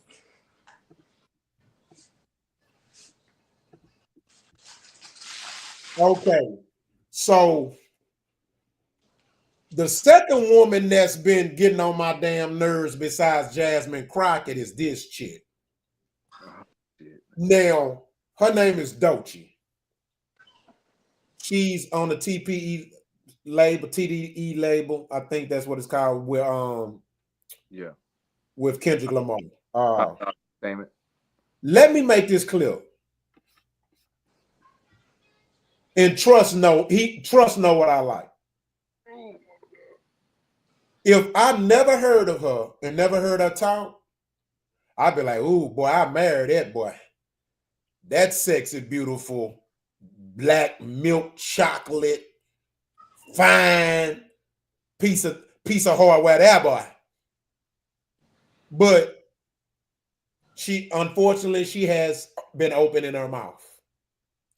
And it's really sad, bro. This is what she's got a lot of flack over the last few days. Listen to this shit, bro. And she does consider herself queer, but it changes every day with her. 1 minute she's a queer, 1 minute she's non-binary, one day she's lesbian. I don't know, bro. But just hear this out. Yeah. And you're heterosexual. Yeah. I was going to say, so technically, because my mind was already there, I don't think I deserve to eat a wing. I think you do, friend. Ladies and gentlemen, boys and girls, always go with your gut instinct. I think you need more sauce. Okay. What's my biggest dating red flag? Is it being on the DL? You're on the right track. I have my answer. Is it close enough? You want to guess one more time? What would be a red flag for me? Bad music taste? Oh, that is a good one. Because that's one for me. That is a good one. Like, But that's what not do you what mean I you put. don't listen to Michael Jackson? But okay. Okay. This is a huge red flag for me. All right. You know what's so crazy? I was gonna say men. You already know. Like, I mean, strike one. You're a man. Yeah. And you're heterosexual. Yeah. I was gonna say. So technically, because my mind was already there, I don't think I deserve to. Now, I'm gonna do this post exactly. I'm gonna add this to it. I'm gonna get our ass today. Now, this is the same person that walks out in public like this. Back in Doechii with the shit to rock. Watch Back in this Slick shit. Rick got the shit to pop. Now, this fast, Do anything to say I got it. Damn, no loafers hurt my pocket. Before anybody wanted K-West beats, me and my girls with the buffet at KFC. Dog, I was having nervous breakdowns. Like, man, these niggas that much better than me, baby. I'm going in on an aeroplane, and I don't know if I'll be back again. Sure enough, I sent the plane tickets, but when she came, the kick it, things became different. Any girl I cheated on, she cheated on, couldn't keep it at home. Thought I needed a knee alone. I'm trying to right my wrongs, but it's funny them saying wrongs. Help me write the song now. Back in Doechii with the shit to rock. Back with Slick Rick got the shit to pop. I'd do anything to say I got it. Damn, them new loafers hurt my pocket. Before anybody wanted to.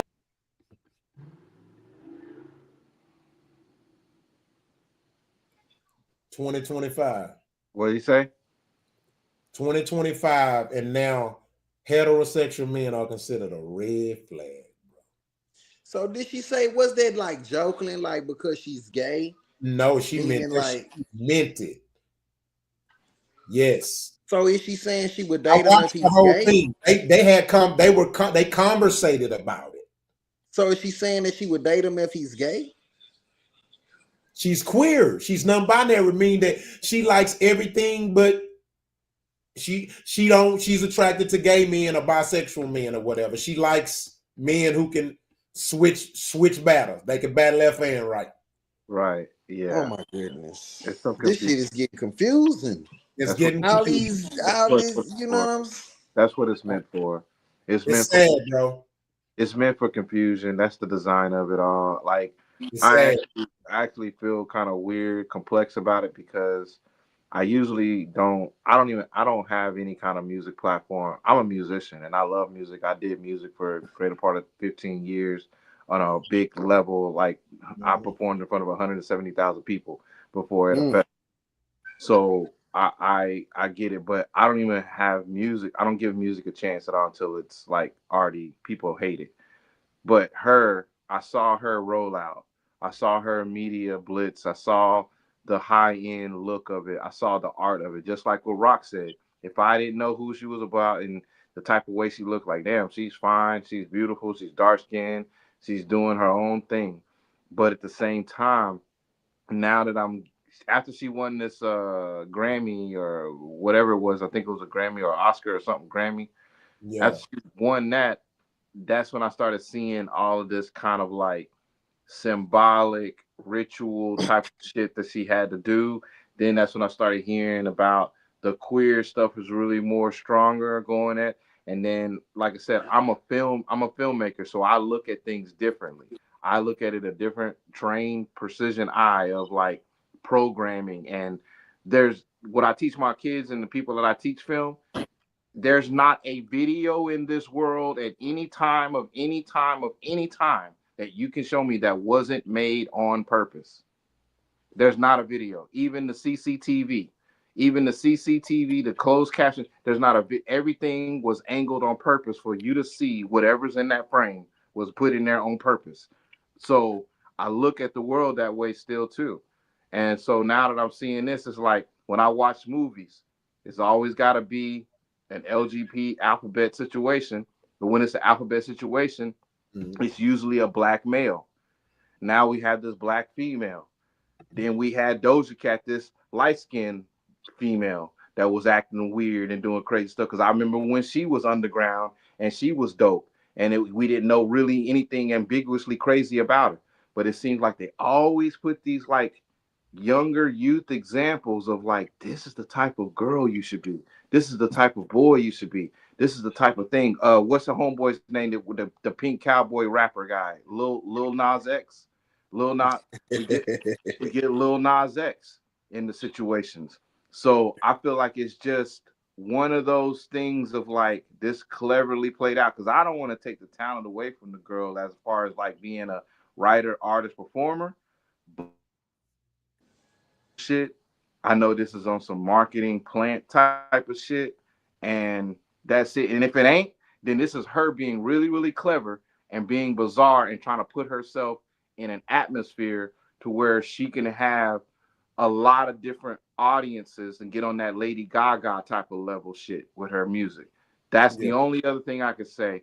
But as far as it goes, it's the whole man thing, and it does feel like there's an attack on being just regular heterosexual. That seems like there's an attack on that. Yeah, that's the part that I was like that shit. Maybe it's to try to compliment that, hey, we're queer and we're here type of vibe. But hey, you don't need to do that. You don't need to do that.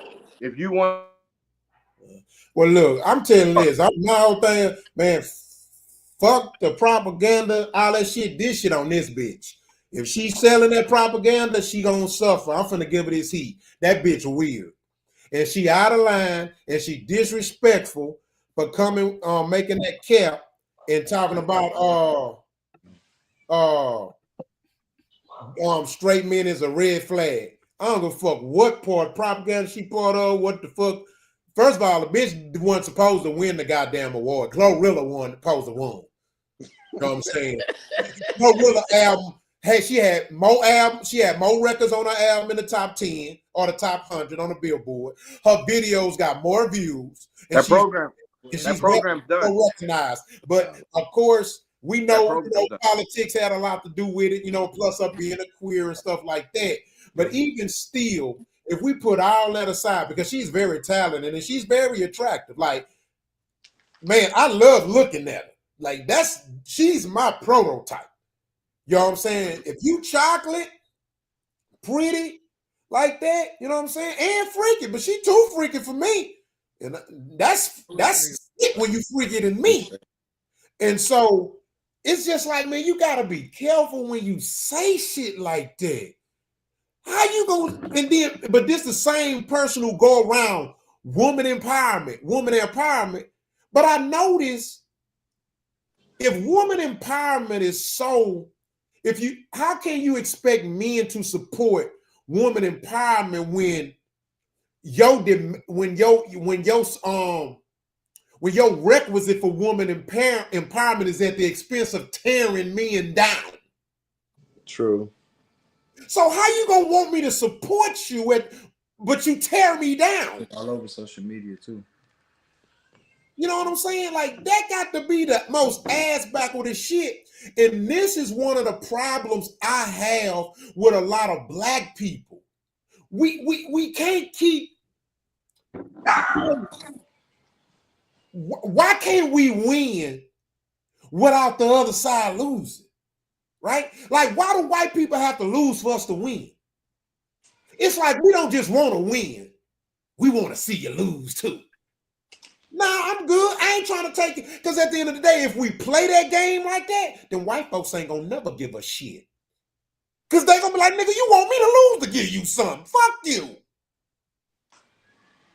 Now, I'm gonna let you get something, cool. But you ain't gonna take something. You hit me. You know what I'm saying? We gotta find a. I don't like black people. There you go with that shit. These niggas, there you go with that shit. Yeah, there you go with that shit. Go with that shit. You got. And we ain't asking white folks to let us do motherfucking. I'm not talking about you. I ain't saying you talk about me. I ain't saying you talk about me, but you saying you don't like black people. We gotta be careful with that shit. No, I don't. Black culture trash. No, not black culture. No, not black culture, because that does not represent black culture. There Black you go with that shit again. Ratchet black culture. Ratchet culture. That does not represent black culture. Ratchet culture. Y'all defending something you don't own. You don't own black culture. We don't own it. So why should I give a fuck about something I don't own and we don't even do our best to preserve? Who owns black I own culture black if we culture. don't? I own black culture. If we don't profit off of it, how the fuck we own it? You don't have to profit off culture. You don't have culture. you don't Culture profit is off not it. to be profited off. Y'all. See, that's the problem with niggas. We don't want to profit off of black culture, but it's okay to let everybody else profit off of it. You know how retarded y'all sound? So everybody else can profit off of black culture. The Asians can profit off the wigs. The goddamn the Jews can profit off the music. The goddamn y'all lost y'all goddamn mind. No. Y'all lost y'all damn mind. I own my black culture, and I'm profiting off your of individualizing it. And I'm profiting off as of my a black whole. culture. My black ass As stories a that I write. whole. My black ass music. You my do. Black ass stories that I write. As a whole, we don't own shit. Okay. Let me say this. There's I'm with you now on profit. Okay. There's more than one way to profit. Profit doesn't just have to mean financial gain. How we profit again? How we profit? I'm gonna tell you. I'm finna tell you now. I'm finna tell you now. Because profit doesn't necessarily mean financial gain. Okay, how? That's all that matters to me. Let me talk, brother. You're not letting me talk. How can I tell you if you're not listening? So I gotta start over again because you keep cutting me off. Profit doesn't necessarily mean financial gain. Profiting could be making sure your kids grow up in a proper way so that they can grow their kids in a proper way. Yes, sir. Yes, sir. We got a lot of catching up to do. That matter of fact, that's not only prospering, that's prosperous. We got a lot of catching up to do then. Hold on, because you said another point earlier in this. Hold on. I gotta get to this.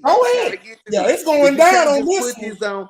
Because I don't agree that what they depict out there or what's pushed to us as this is how black people act.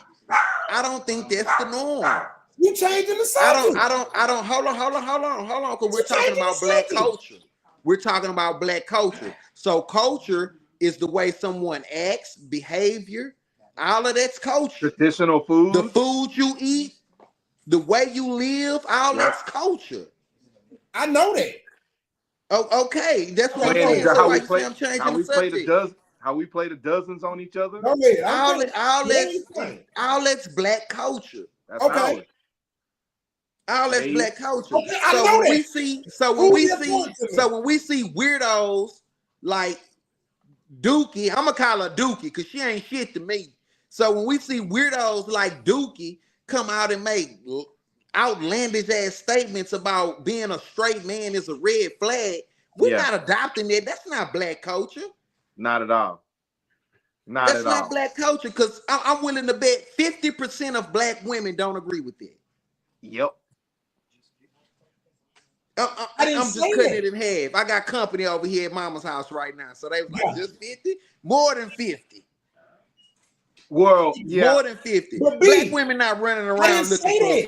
But that's one statistic. I'm saying overall, black people, we support. You can say what you want. I'm guilty of that shit. Your ass, all y'all guilty. We all guilty of it in most ways.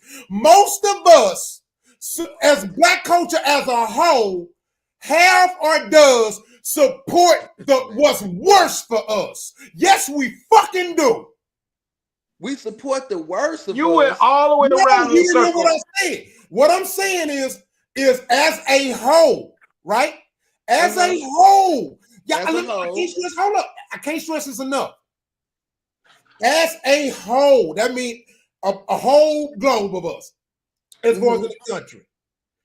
As a whole, black people, black culture is a culture of black people that support what's the worst for us and then complain about it when we suffer from it.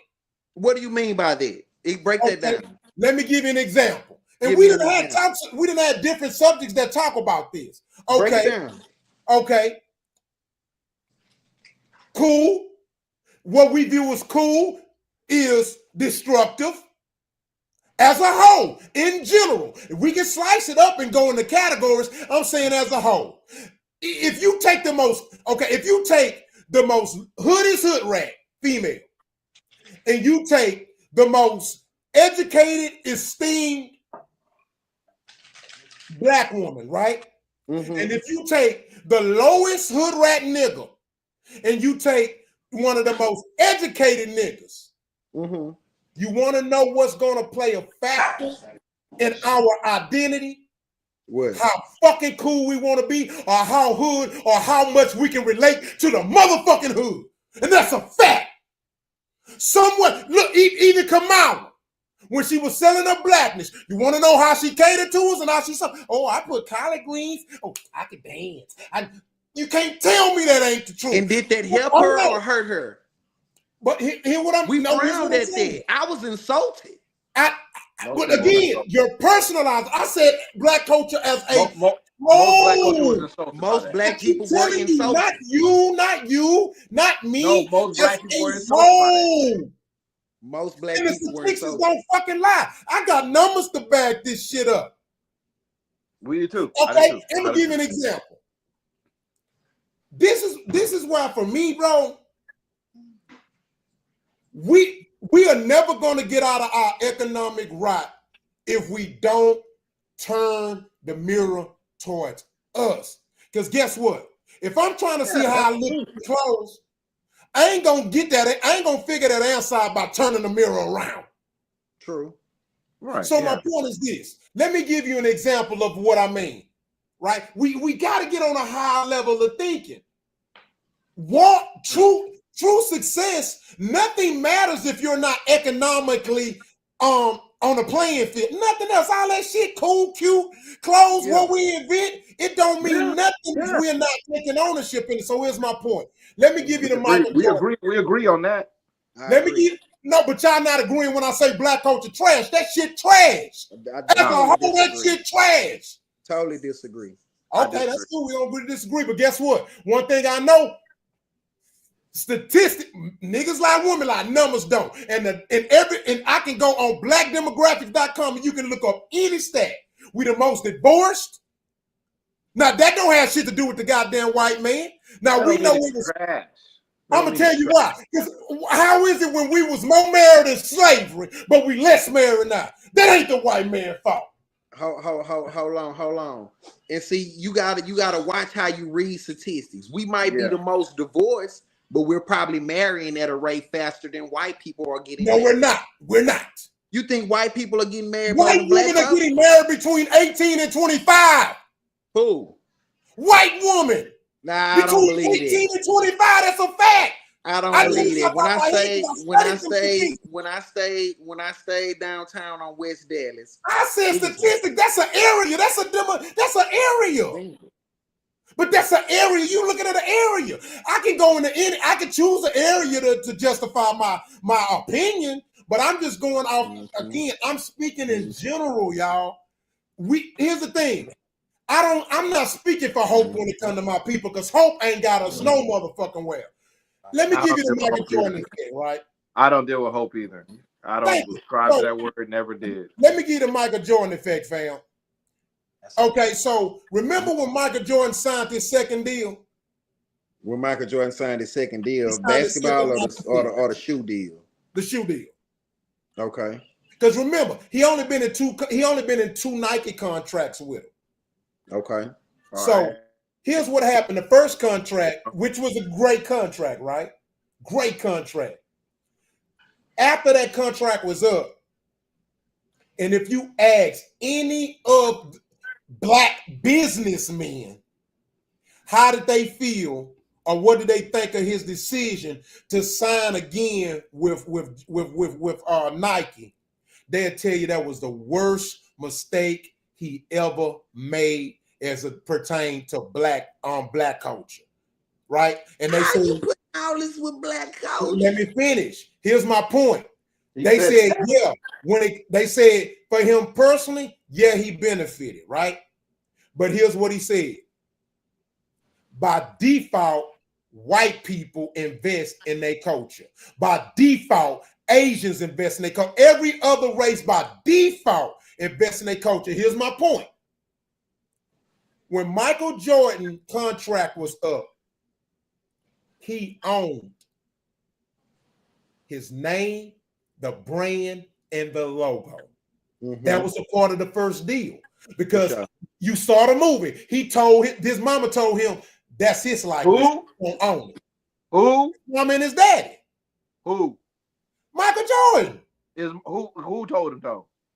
His mama and daddy. His motherfucking mama. Yeah. Some responsible parental. But here's my point. Responsible parental. But here's my point. What he did was he signed another deal, and it was for a lifetime, guaranteeing he gonna get money out of the sales. So even though he's getting like $100 million a year, he's getting like $100 million or more a year. It jumps up and down a year, but every year Nike averages $14 billion a year. So the business strategist, black business strategist, said he got fucked in the ass. It's one of the most fucked deals in history, based off the fact that Nike getting $14 billion a year, he only getting $100 million a year. And here's why. Jordan was the first black man, period, on the planet Earth whose brand was so powerful that he could have sold his shoe without Nike on power. This is what they said he should have did. It said Nike, if Jordan would have, Jordan would have ran Nike out of business. Here's why. His number one selling shoe, Nike number one selling shoe is Jordans.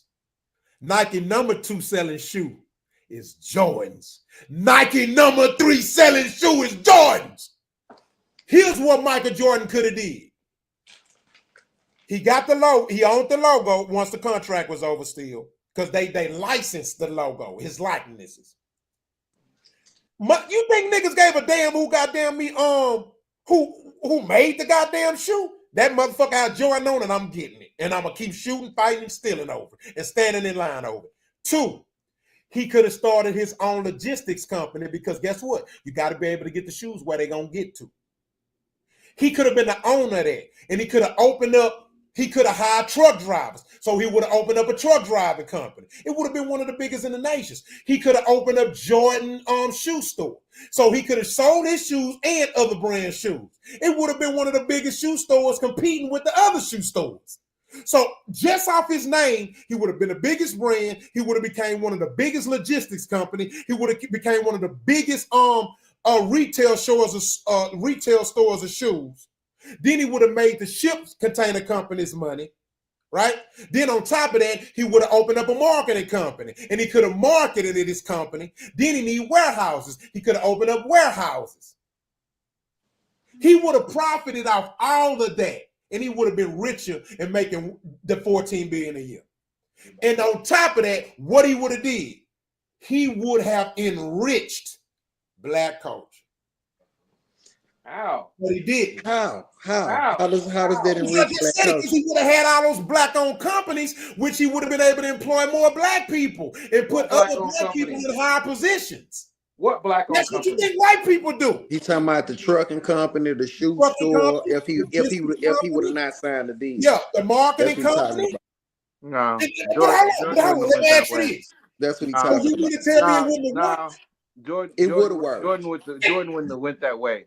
No, I think it would have worked. However, you're only it wouldn't have panned out that way. It wouldn't have panned out that way. But he's and also the designer of the Jordans, it was already embedded with Nike. He owned it, bro. The contract was over. Go Google it. I'm telling you, I just watched this on. He owned the logo, not the design. He owned the logo. Not the design of the shoe. Even the movie, even in the movie, they said it. They showing it. You see him acting it. I get what you're saying, but I I'm just saying the proof right now is like the black owned part of it. That's the only part I was like, I don't agree with that. Why wouldn't it work? And see, that's a part of the because problem. I don't see him doing it because he has a race. He has a race team. He has all these other teams, and I don't see him looking at his business like that. Because I don't see him looking at his business like that. Niggas don't watch racing, nigga. Huh? Niggas do watch racing. I watch Nigga, what racing. you talking about? Nigga? Talking about track, like track running, motorcycle racing, quad racing, yeah. Oh, like niggas, motherfucker, go around in a circle. Nah, I ain't watching this shit. I'm sorry, King. You know I love you, brother, but I'm not watching this shit. Hey, and I wasn't saying that black folks, and I would disagree with y'all, but I wasn't saying that black folks is watching racing. But I know black people do watch racing. But I'm just saying, what I'm saying is that's what I'm saying. He is not investing into black type of oriented companies. Okay, and that's my point. And that's the problem with black culture. We can never gain power economically if it's always I. Because there's a whole bunch of I feel you, but there's a whole bunch of layers that got to be addressed. Because look, if you got a venue, I don't want to pay your goddamn fucking VIP parking lot when it's your parking lot. I don't want to pay $40 to go to your club. I don't want to pay $40 to pay for your fucking food. I'm talking about shoes. I ain't talking about food. No. I'm just talking about black business now at this point. I'm just talking about all black businesses is not restaurants, and that's another problem. Most of us want the same goddamn businesses. We want restaurants. We want the club. We want the strip club. We want the same business. We want to make clothes. We want the record label. You know how many motherfucking businesses that exist? And all we want to do is sell clothes. We want goddamn me a strip club. We want a boutique. We want a restaurant. We want to sell. My wings taste better than your wings. And that's what we have majority of is food places. That's black culture. Because good food is black culture. Huh? And I don't like black culture. I'm telling you. What you think is black culture is not black culture. No, that is black culture. Y'all talking about good eating. See, that's emotional shit. I'm talking about the business. I'm speaking economically, y'all. Y'all said it talking about economics does not substantiate culture. What? So don't. You got more poor Chinese people than you got rich Chinese people. So nigga, that's Chinese all across the board, dude. It's more poor white people. What the fuck are you talking about? So it's white people culture trash? Yeah. I didn't say black culture trash because it's a lot of poor black people. I never once mentioned black people's financial status. I'm speaking economic has nothing to do with individual income. What I'm telling you is I'm talking about from the perspective of economic power. That's the base of economics is individual income of a family unit. Yeah. You can't divide the two. No. Economics is economic. Okay. Poverty and crime are like I'm gonna let a business motherfucking nigga back me up. Hold on. Get his ass on the phone. If he agree with you that he don't know black culture, yeah, we don't know who he is. We don't know. Tell him. Y'all niggas tripping, man. This is crazy. That's not black culture. This is crazy. That's not it. This is crazy, bro. That's not. No, you can't just put that on black culture. Just because Jordan ain't take a deal. Right. No. Especially Jordan. Jordan probably ain't want to deal with this. Y'all gotta let the people remember the people watching. Watch the video. Go ahead, play the video.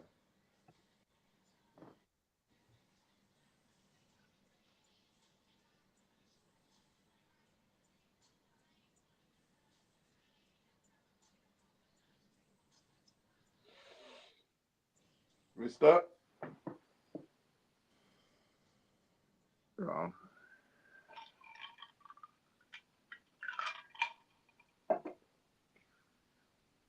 See, that's the ancestors fucking up your internet. Now, talking about black culture. Hey, the people can't hear you. Huh? It ain't playing.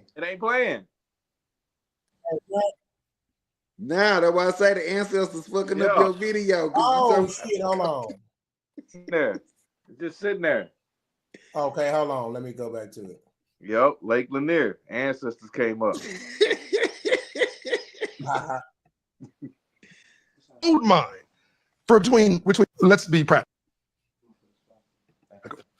What's the number one way you build wealth in America? Home ownership. 75% of my white counterparts own a home. That ain't by accident. The entire tax system is designed to encourage home ownership. You write off the mortgage payment. You write off the depreciation. You'll be able to depreciate this building, by the way. This is the tax write-off. You get the appreciation. You get all the value creation. But only 44% of black people own a home. I curse people out about this. Like, what are you doing? You've written some with money you don't have and places don't want you to impress people you don't know about shit that don't matter.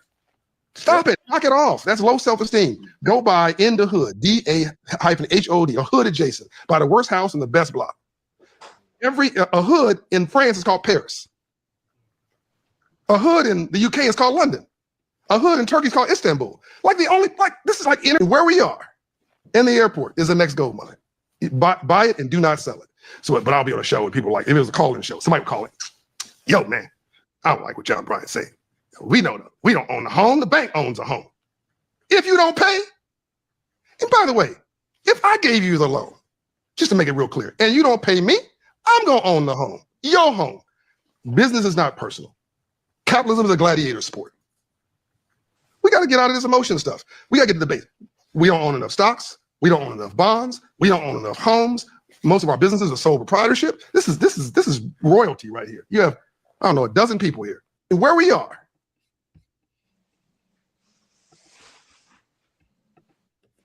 as I said, black culture trash. That has nothing to do with black culture. He's talking about economics. Can I finish?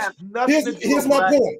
Here's my point. Again, that's economic talk, nigga. What is y'all talking about? So when I say black culture is trash, what I'm saying is that 1,000 niggas can get together to do a motherfucking line dance at a goddamn festival and spend all that money, but their ass won't come together. But 20 niggas can't come together to buy some land. That man just said it. We don't buy stock. This is what I'm trying to say. Together to do shit. This is what I'm trying to say. No, they don't. Okay, so what I'm saying is this. What I'm saying is this. One of the reasons why black culture is trash to me is because we quicker to complain about why we don't have a piece of the American pie. But we won't buy the oven. We won't cook it. We won't go to the store to get the ingredients. We won't mix the batter. We won't put it in. On top of that, an example of what I mean when it comes to helping cook the American pie, so when it bakes and it tastes good and we all can divide the slices, is buying stock. That's a part of helping cooking the American pie, right? Home ownership, coming together to buy land or to do this or to do that. Economics. Why is it that anytime we get to talk about black culture, we always got to relate that shit to some fucking clothes and dancing and music and arts and shit? Man, that's culture. Let me finish. Fuck that shit. It's about the money. And then the same art that we talk about and say is our culture, we don't even fucking own. What art don't we own? What art don't we own? We don't own no fucking rap, nigga. White folks own that shit. They burn our masters every day. So even the niggas that do have some type of ownership in the culture, it's gone. They selling it because we can be bought for a price. Okay. We're not thinking about generational wealth. One thing I love about Jay-Z, they asked him about his masters. He say, they say you gonna sell your masters? He say, oh no. He say, that's generational wealth. He said, I worked too hard to get there. He say, that's gonna lead for my kids. He say, now, if my kids see it as a good business decision to sell it, then they can sell it and flip it or whatever, but that's it. See what I'm saying? It's called generational wealth. Did Jay-Z start off owning his masters? Huh?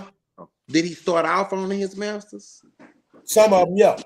No, he did not. Jay-Z had to go. Jay-Z had to go and get his mouth. No, it was reasonable doubt, nigga. That was the only album he didn't own. Facts. Okay. He didn't But own he it. didn't own all of them. He didn't own it. He still had to go Reasonable through doubt was the start. That was the start of it, though, right? Reasonable doubt. Yeah, because he had a joint venture. That was He his still own had to go joint through a venture. learned process. He still had to That go was through his a only learned joint process. venture. He didn't own those maps. He owned everything after that.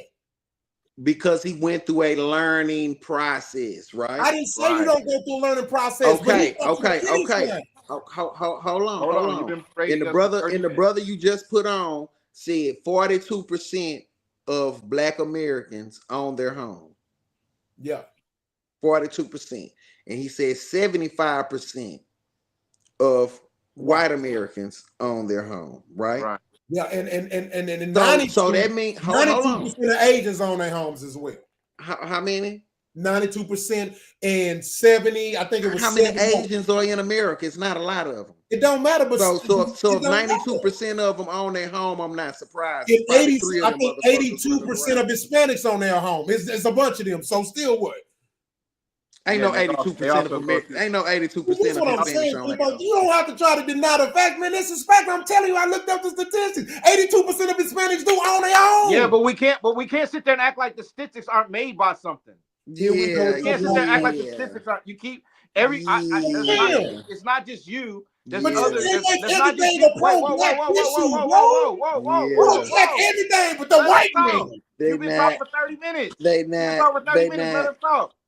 Because there's other YouTube influencers that be thinking the same bullshit that you be thinking like that. Like, you can't say statistics. You can't say statistics like nothing caused those. That mean there's no conversation. Because nothing caused those statistics.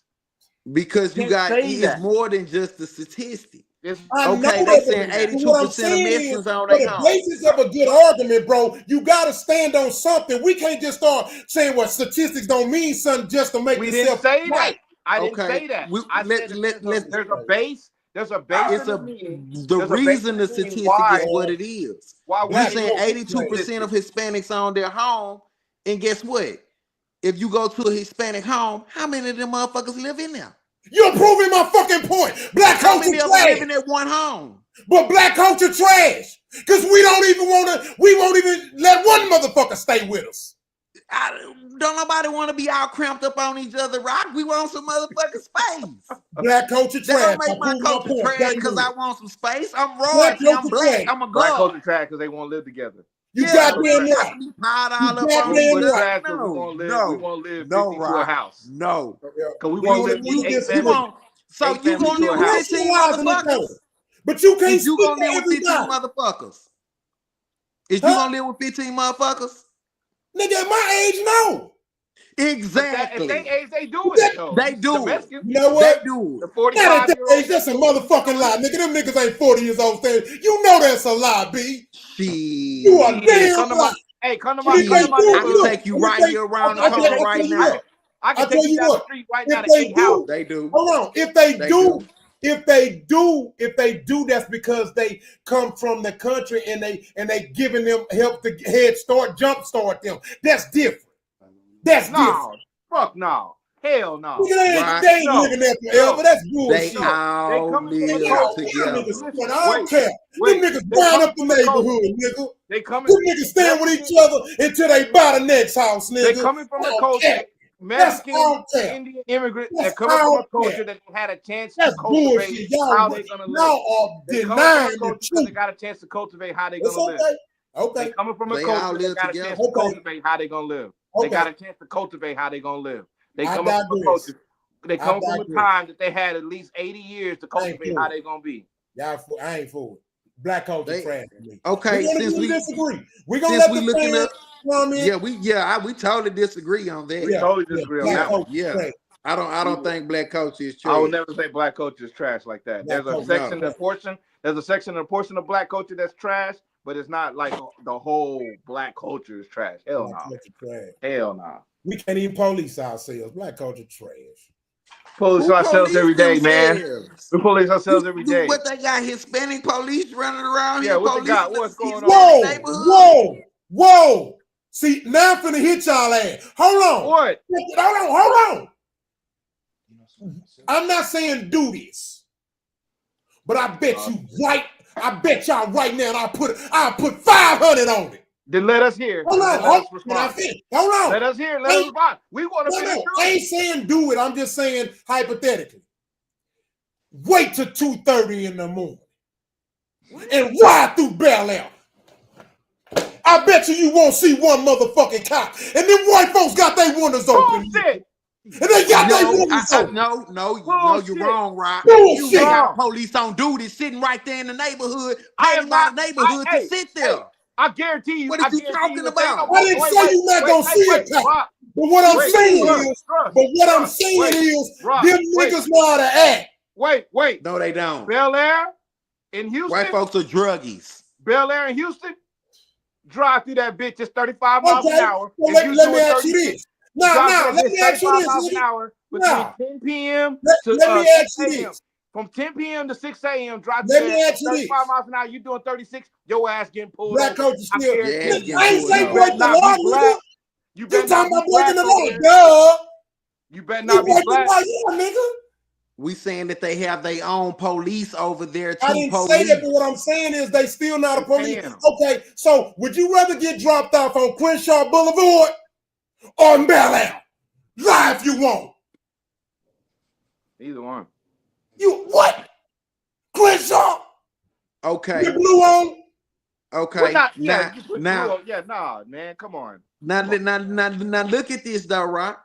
Did we not start something to police our communities? Crips and Bloods, right? Black Panthers. Let's go back farther. The Panthers. I'm talking about now. You can't do Hold on. Look what happened to the Panthers when they were created. Okay, but that was then. It ain't this 2020. Look what happened to Bloods when they were Look what happened to Blood. Look what happened. Okay, let's talk about then. Let's talk about now. Let's talk about now. Okay, let's leave the past behind. Let's talk about now. Do you remember Big Brother Grandmaster Jay, who made the no fucks giving people, who was walking around policing the black neighborhoods with guns? Okay. Do you remember them? Yep. They all in the federal penitentiary right now. Okay, and for nothing. Learn how to play chess then. You can't play. You can't beat a nigga in chess playing checkers.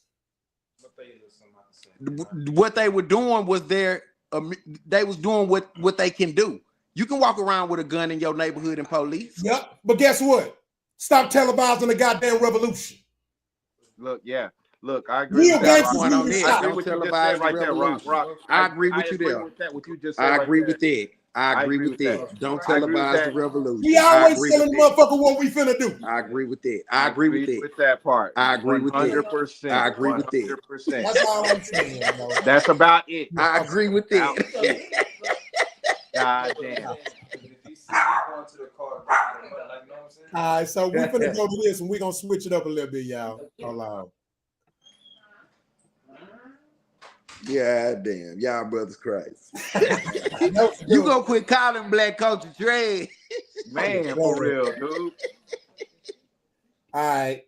So this post says, can y'all see it good? Mm-hmm. Study show. So it says, this is what's the topic, right? Studies show happy couples are less likely to post their partners on social media. Okay, so can you marry? So we're gonna let you go first. Your thoughts on it? Oh shit. Okay. Study shows happy couples are less likely to post their partners on social media. Now they mean like post what they posted and shared, or post some pictures of a person.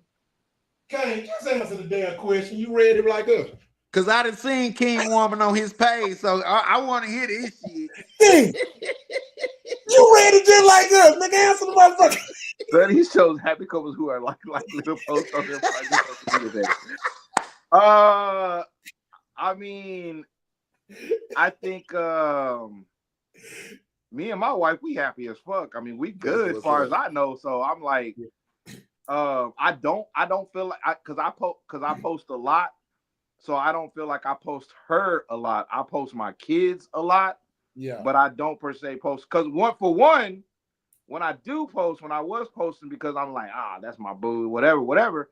She's saying to her girlfriends when we go out, man, husbands, they just be posting any kind of goddamn picture of yourself. Yeah. You know, so she started judging my eye, what I like to see it. So I don't post as often until she like doctors the picture up or whatever, or she does the little editing or whatever, and then I'll be like, okay, I'm gonna save this one for like anniversary, for like Valentine's Day, for special moment or something like that. But I would say as far as my post ratio, how I post, I don't post my wife that much. You know what I'm saying? But I have posted her, but I don't. But in general, do you agree with this or disagree? I agree. Okay. Studies show happy couples are less likely. Okay. B, what's your thoughts? I totally disagree. And I'm gonna tell you why. If you know me, you know I'm not, in the monogamous relationship type thing. You know what I'm saying? I believe the more the merrier. You know what I mean? But that's me. I'm still growing. Pray for me.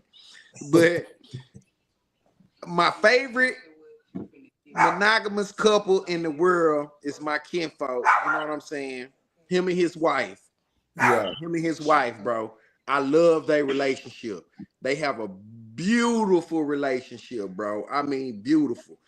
They both work, got a job or whatever. However, they have a side business which they both participate in, help it grow, doing their thing.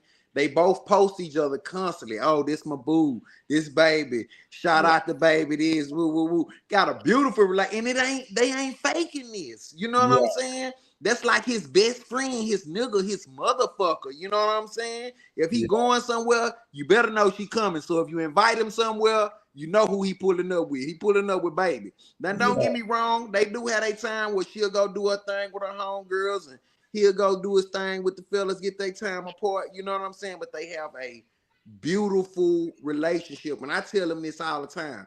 Y'all have a beautiful relationship. I love y'all relationship. You know what I'm saying? And they post each other all the time. And they happy. You know what I'm saying? Been married, I don't know, how some years or whatever have you. You know what I mean? And they doing their thing. So no, I don't believe that. You know what I'm saying? If you love somebody or whatever, that's your partner, you want to post your partner, post them. What, you shame of that motherfucker? Yeah. You know what I'm saying? Yeah. Post them. I don't think it's so. Oh, yeah, go ahead. My bad. Yeah, I say go ahead and post. You fucking up my light. You fucking up my light. You keep hitting my car. My bad. I got company at mama house. They don't know how to act. They don't know how to act. It's company at mama house. They treat. Tell them to get some food in the refrigerator. Tell them to get some food. Get something to eat. So yeah, on it. But now I don't agree with that at all. Yeah. Nah. So my thoughts on it's funny because I've seen this topic come up a lot in past years. I've seen it in social media. I've seen social media debates or whatever. And so for me, it's definitely a blanket statement. That's a blanket statement that you can't hover that over everybody because for one, everybody relationship dynamics is different. Two, double standards exist and they're real. So I'm not gonna hold a man to the fire for the same things that I hold a woman to the fire and vice versa. You know what I'm saying? So for sure. What I like to say is this. First of all, if a man wants to post his wife a lot, that's no problem, right? If he doesn't want to post his wife at all, that's no problem. If a woman wants to post they mate a lot, that's no problem. Gotcha. If a woman doesn't want to post they mate at all, that's no problem.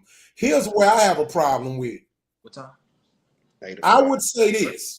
I can do virtual. If you my woman, for shit show, yeah. If you my woman, yes, sir. I don't care if you post me or not, right? But here's what I would say. if you feel like not posting me is because you want to preserve our relationship, you don't want nobody in our business, and you don't want no chicks getting at me or this or that, or you don't want nobody to, whatever reason, I'm gonna say, okay, I have no problem. Like, you trying to protect us, baby, I'm cool with that. But bitch, you better not post your sister. You better not post your mama. You better not post your daddy. You better not post your brother, your cousin, your best friend. You better not post your teacher. You better not post your Uber driver. You better not post that bartender. You better not post that butler on your girl's trip. Bitch, you better not post your dog because you're trying to protect your dog. Come on now, man. Come on now, folks. Come on, man. Don't be selfish. Just protect me. Protect everybody that you love. God damn. Bitch, you better not post. You know why she trying to protect you? Nah. You know why? Hey, she need to do. She can't be selfish. Protect everybody you care about. Nah, she trying to protect you from the other pussy. She trying to protect you from that other pussy. You can't be selfish. How you gonna protect me, but you don't want to protect your own mama? Your mama had She ain't worried about her mama giving up that ass. She worried Yeah, about you. she ain't worried about mama. No, She ain't worried about protect them. you. Coming out with all kind of ways to protect them. Period. Keep them out the business. Okay, don't post your mama so they won't get in you and your mama business. What? You and your mama ridiculous. Listen, That's a relationship ridiculous. is a relationship. He got me crying. A relationship is a relationship. You gotta be across the board. And here's my thing. You know why they don't post? You ain't gonna post me, but you're gonna post your best friends when you out. That's a relationship. Protect them motherfuckers. Because she advertising her homies, her girls. She ain't trying to advertise you. She's trying to get them a man. She don't want you to get nobody. You heard. So she posts you. She trying to get you a bitch. Hell no, that ain't in the cards, nigga. You add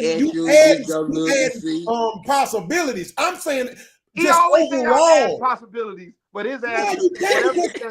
I ain't had no goddamn possibilities. See, you can't added a motherfucking thing. Women inject something in These bitches ain't worried about not posting you because of protection. They don't want no other bitches looking at you. Here's why. Because you know what I can do? Crazy. I can inject some shit in it.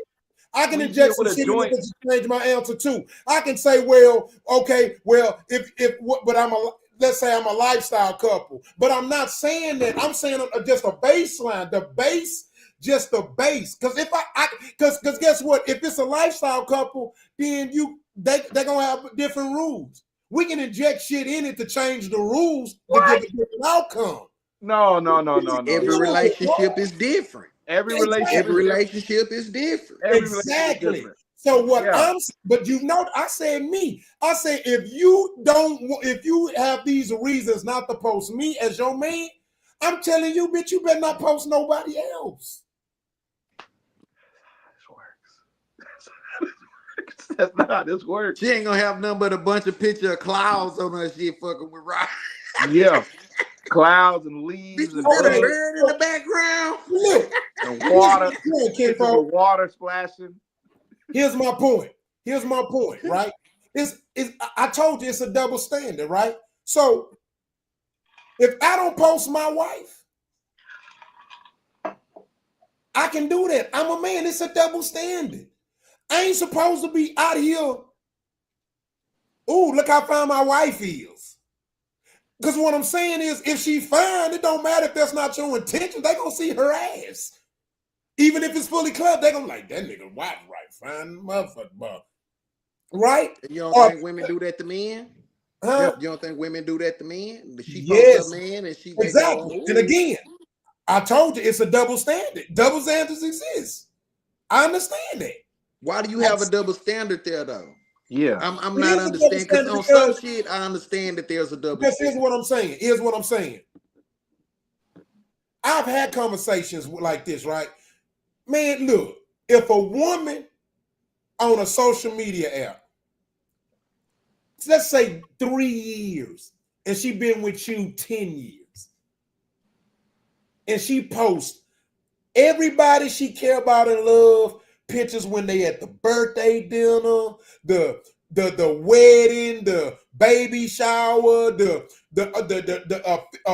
trip or this or that.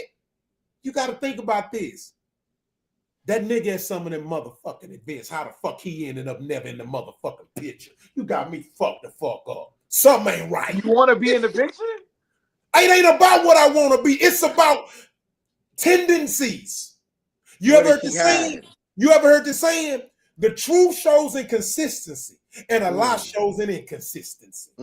Yeah. Come on, bro. Don't sit there and tell me that it ain't nothing wrong with that picture. Every time you on a vacation, man, I done seen motherfuckers where they go on vacation, they with their husband, and they got if the husband a lame, yeah, I'll take the picture. Yeah, you You've have been that. in a relationship with a nigga 8, 9, 10 years, and you can post your cousin birthday, your nephew birthday with a picture with him, your niece, your auntie, your uncle, your homegirl friend who they invited you to come. I think they go both ways though. Yeah. If you're a man and you in a monogamous relationship and you posting everybody but your woman, what are you hiding? That's weird. I agree. That's some weird. I think that work both ways. We can't have a double standard with it. No, you can, because what I'm saying is, what I'm saying with the double standard is like, we talk about the fun part. What I'm saying is the double standard is like this. For example, watch this. Any of y'all know how J. Cole's wife look? No, I didn't even know J. Cole was married. I didn't even know he was married. I didn't even know J. Cole was married. He been married almost his whole adult life. But you see my point? See, his wife shouldn't complain about that. That's different. Because that man is a superstar. He's a superstar. That's different. That's a different game. Yeah, that's different. We're talking about everyday average motherfuckers. I know, but what I'm saying is this, bro. To me, it doesn't matter what the man lifestyle is, right?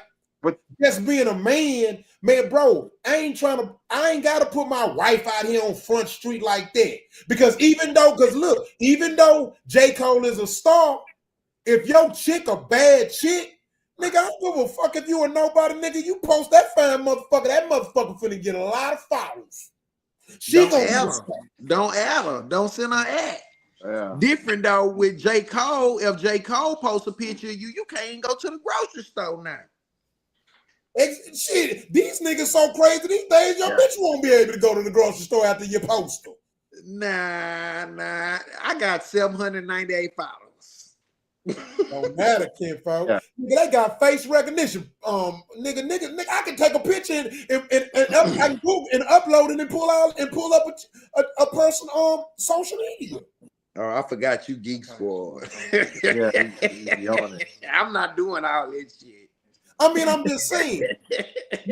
I'm saying like I'm more. What I'm saying is a woman shouldn't complain about her man not posting them, but a man should question if his wife always posting everybody else and never post him. Wait a minute. So my wife posted pictures of this person's birthday, that person's birthday, that person's birthday. All these motherfucking birthdays, year in, year out, taking pictures. Every time she go out with him, this or that, or go to get together, this or that. And then I'm at some of these events. So you mean to tell me if you sitting back, I'm sitting back like this bitch making sure I ain't in the motherfucking picture. Yeah, I would question it. I'm going to question that shit. And guess what? Yeah, we definitely have a conversation. Definitely. You see what I'm saying? Like, I'm a question. All I'm saying is, to be honest with you, if you're a woman that does that, you leaving the door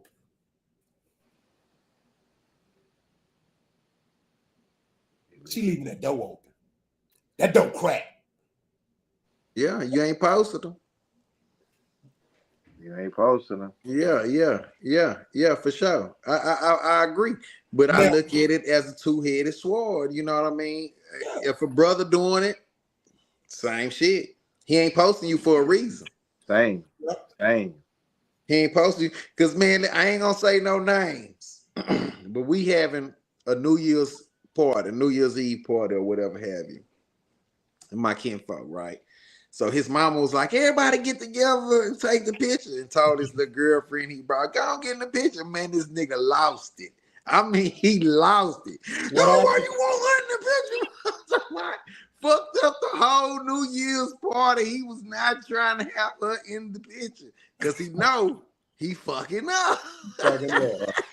So if this get posted and get back to this and that, I'm in trouble. So either way it go, I feel like if you're not posting your significant other on your social media, that's fair. That's fair. Yes, it's up to something. You Wait, up to something. why can't we?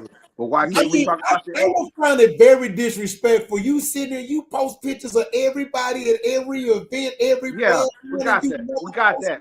We got that. But the other side. Let's talk about the other side now. Let's talk about the real obvious elephant in the motherfucking room side. The funny side that we hear all the time on social media. Those people with the joint Facebook account. Those people who have to post everything together. Those couples that are posting everything together. That can still be looking suspect. I don't care what you say.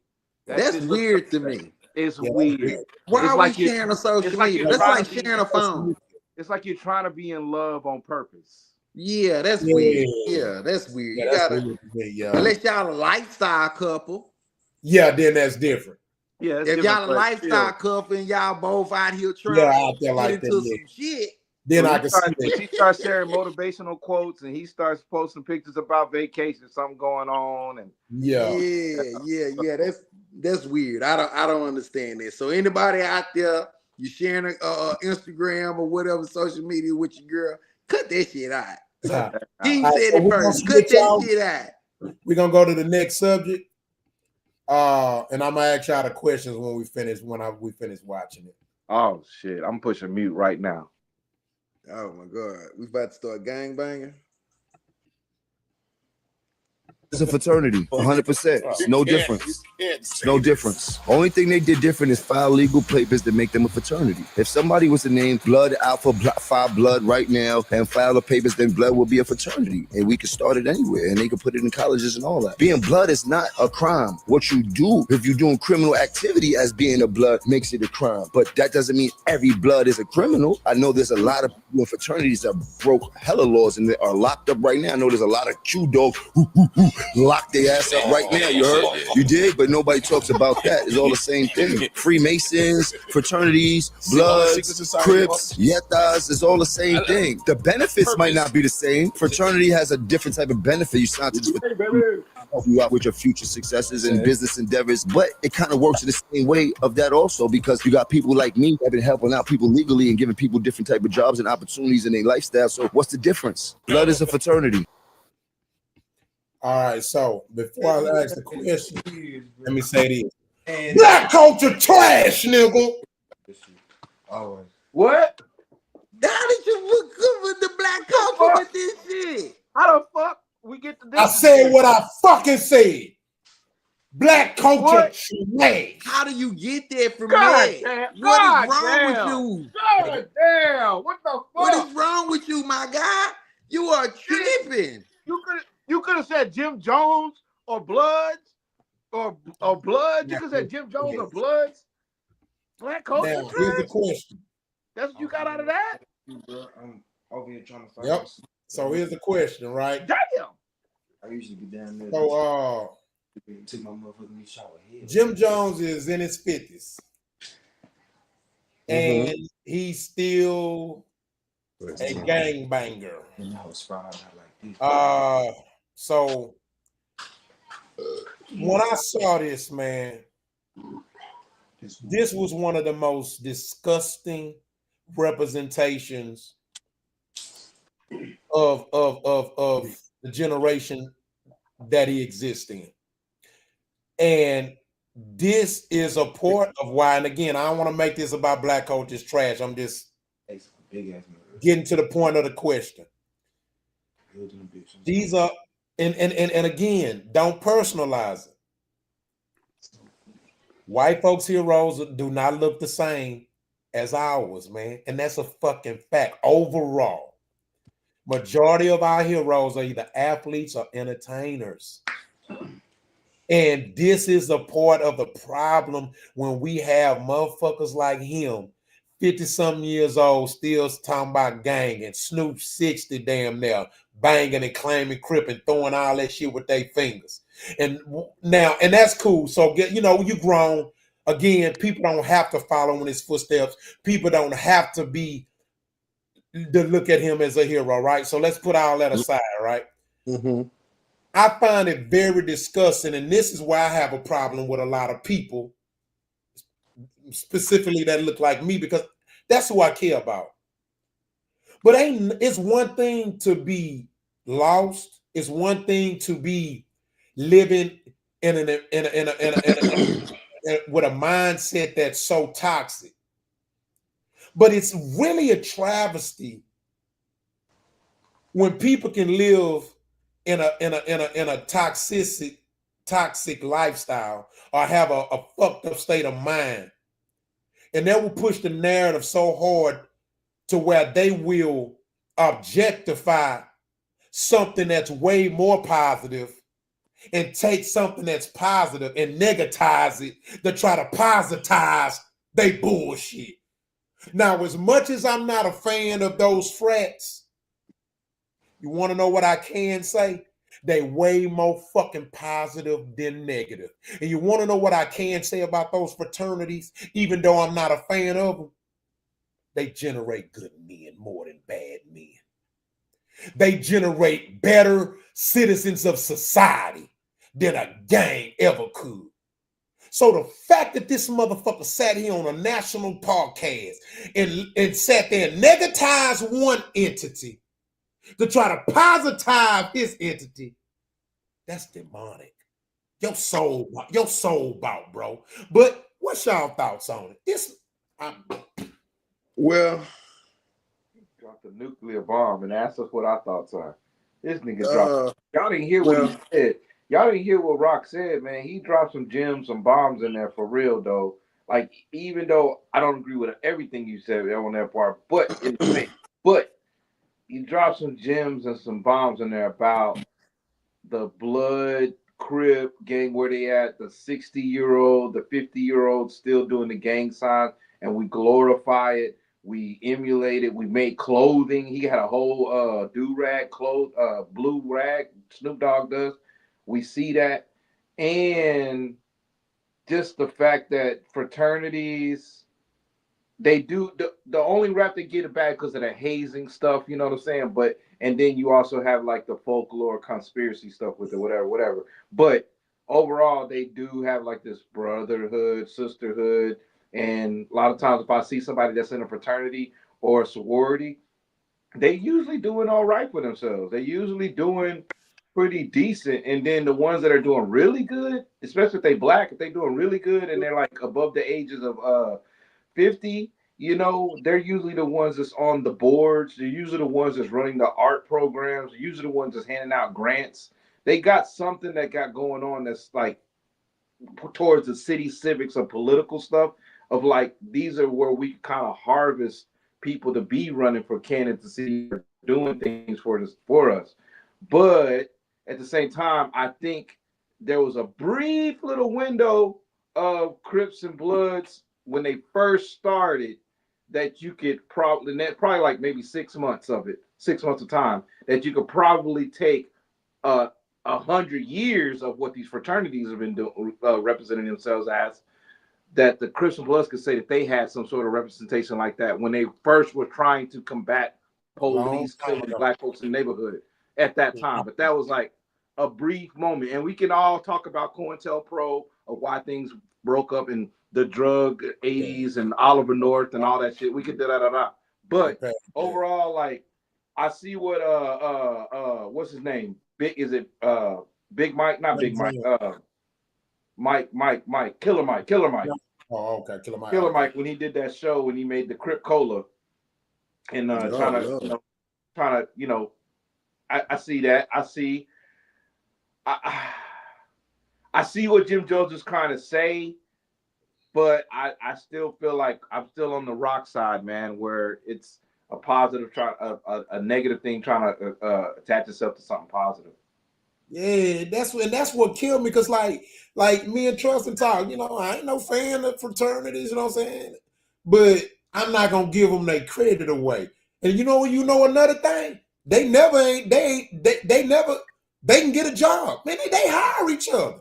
Man, if you are this alpha that, and then most of them got their degrees. Kinfolk, if they need a job, man, all they gotta do is call their brother. Hey fam, hey, I need a job, man. I got laid up. Man, they in the dough. They in the dough. So I gotta respect that aspect of it. They're like a union. Who was the biggest Crip? Was that Tookie? Yeah. He was the biggest Crip? Well, he wasn't the biggest Crip. The biggest Crip was one of the originals. A lot of people don't know Cripping was invented in Dallas. Yes, the actual originator of the Crip gang is from Dallas. What happened was the police, there was a time, it was a time where they can kick you out of a state and say you're not wanted here no more.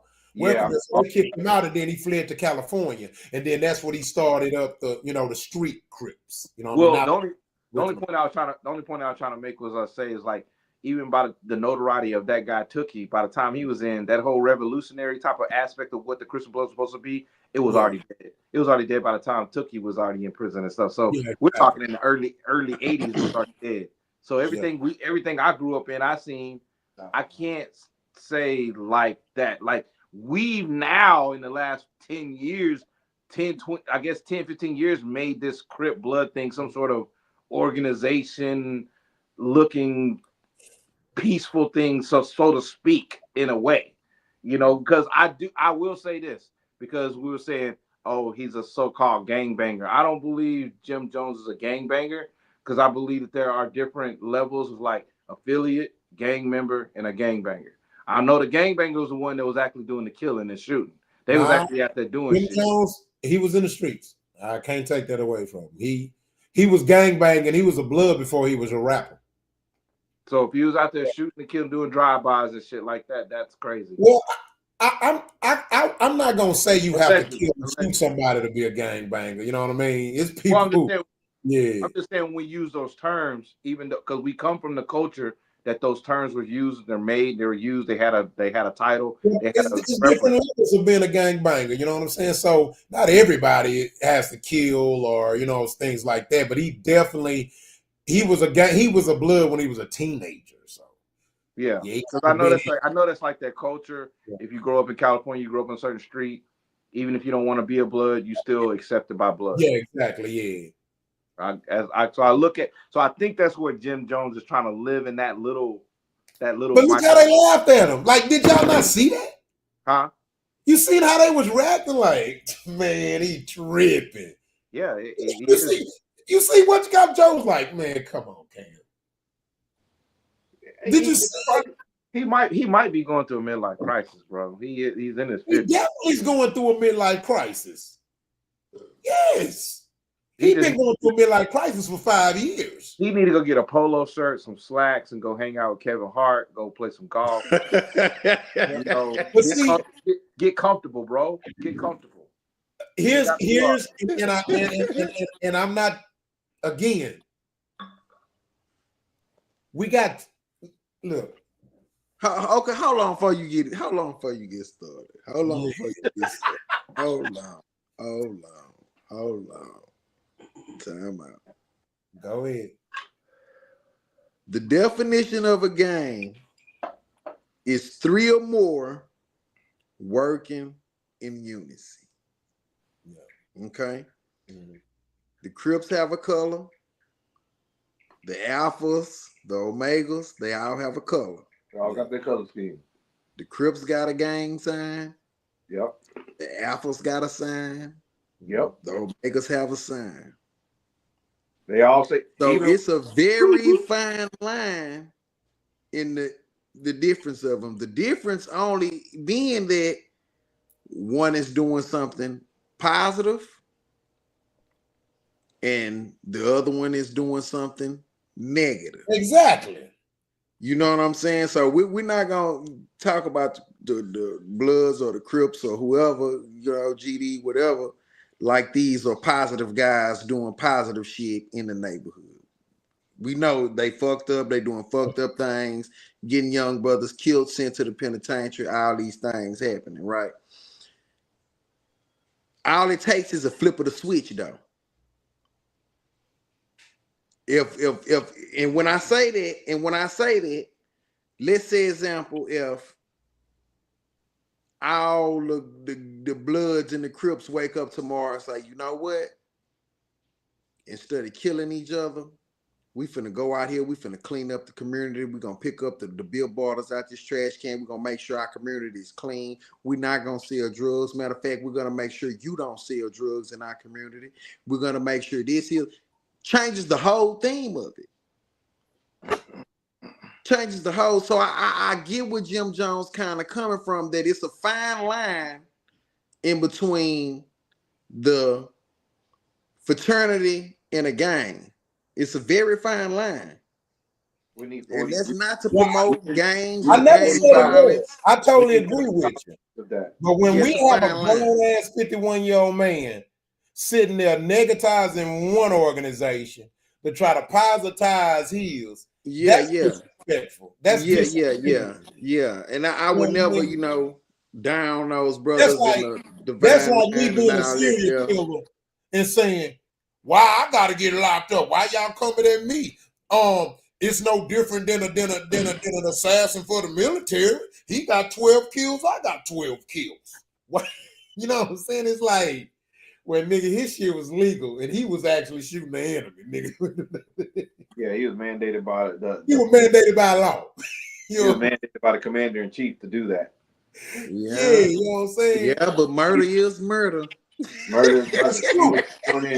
He was sworn in by the oath of the country to do that. Yeah, you know what I'm saying? So just when you 50-something years old, bro. But then you got another sector. That's actually a truthful sector. You got the Boule sector. You got the Freemasonry sector. You got that sector that is the circle within the circle. Shout out to King Jacob Lodge. You know, you got the circle within the circle. You got but my whole point is like, so you got the negative side on the fraternity and sorority side as well. You got most of them are that are in the Black United Congressional Caucus are from fraternities and sororities, and we continue to see no work done from the Black Caucus for Black America. Now you acting like Jim Jones. You gonna negatize them people, man? Negatize who? You negatizing the fraternity like Jim Jones. I'm not negatizing a fraternity. I'm talking facts of what fraternities do. Fraternities call themselves boule. I don't call them boule. Yeah, I know. I'm just messing with you. But at least they produce people that can be of value to the community. And I'd rather they choose to be of value or not, that's upon them. At that point, it's an individual responsibility that they have to choose to take. But I don't know no niggas that I don't know no retired gangbangers, man. I don't know none, bro. I think we're the generation that's about to see him. I think we're the generation that's gonna see him. Retired gangbangers? Yeah. Well, no, they're gonna be dead in jail or have went to jail and got shot. The Wiz Khalifas, the Snoop Dogs, those types. I'm a retired gangbanger. I used to gangbang back in the day. I retired. I put that bullshit behind me. Allegedly shot people. Allegedly. I ain't shot no goddamn body, King. Don't be no. You were a gang member. I ain't shot nobody. If the feds is watching.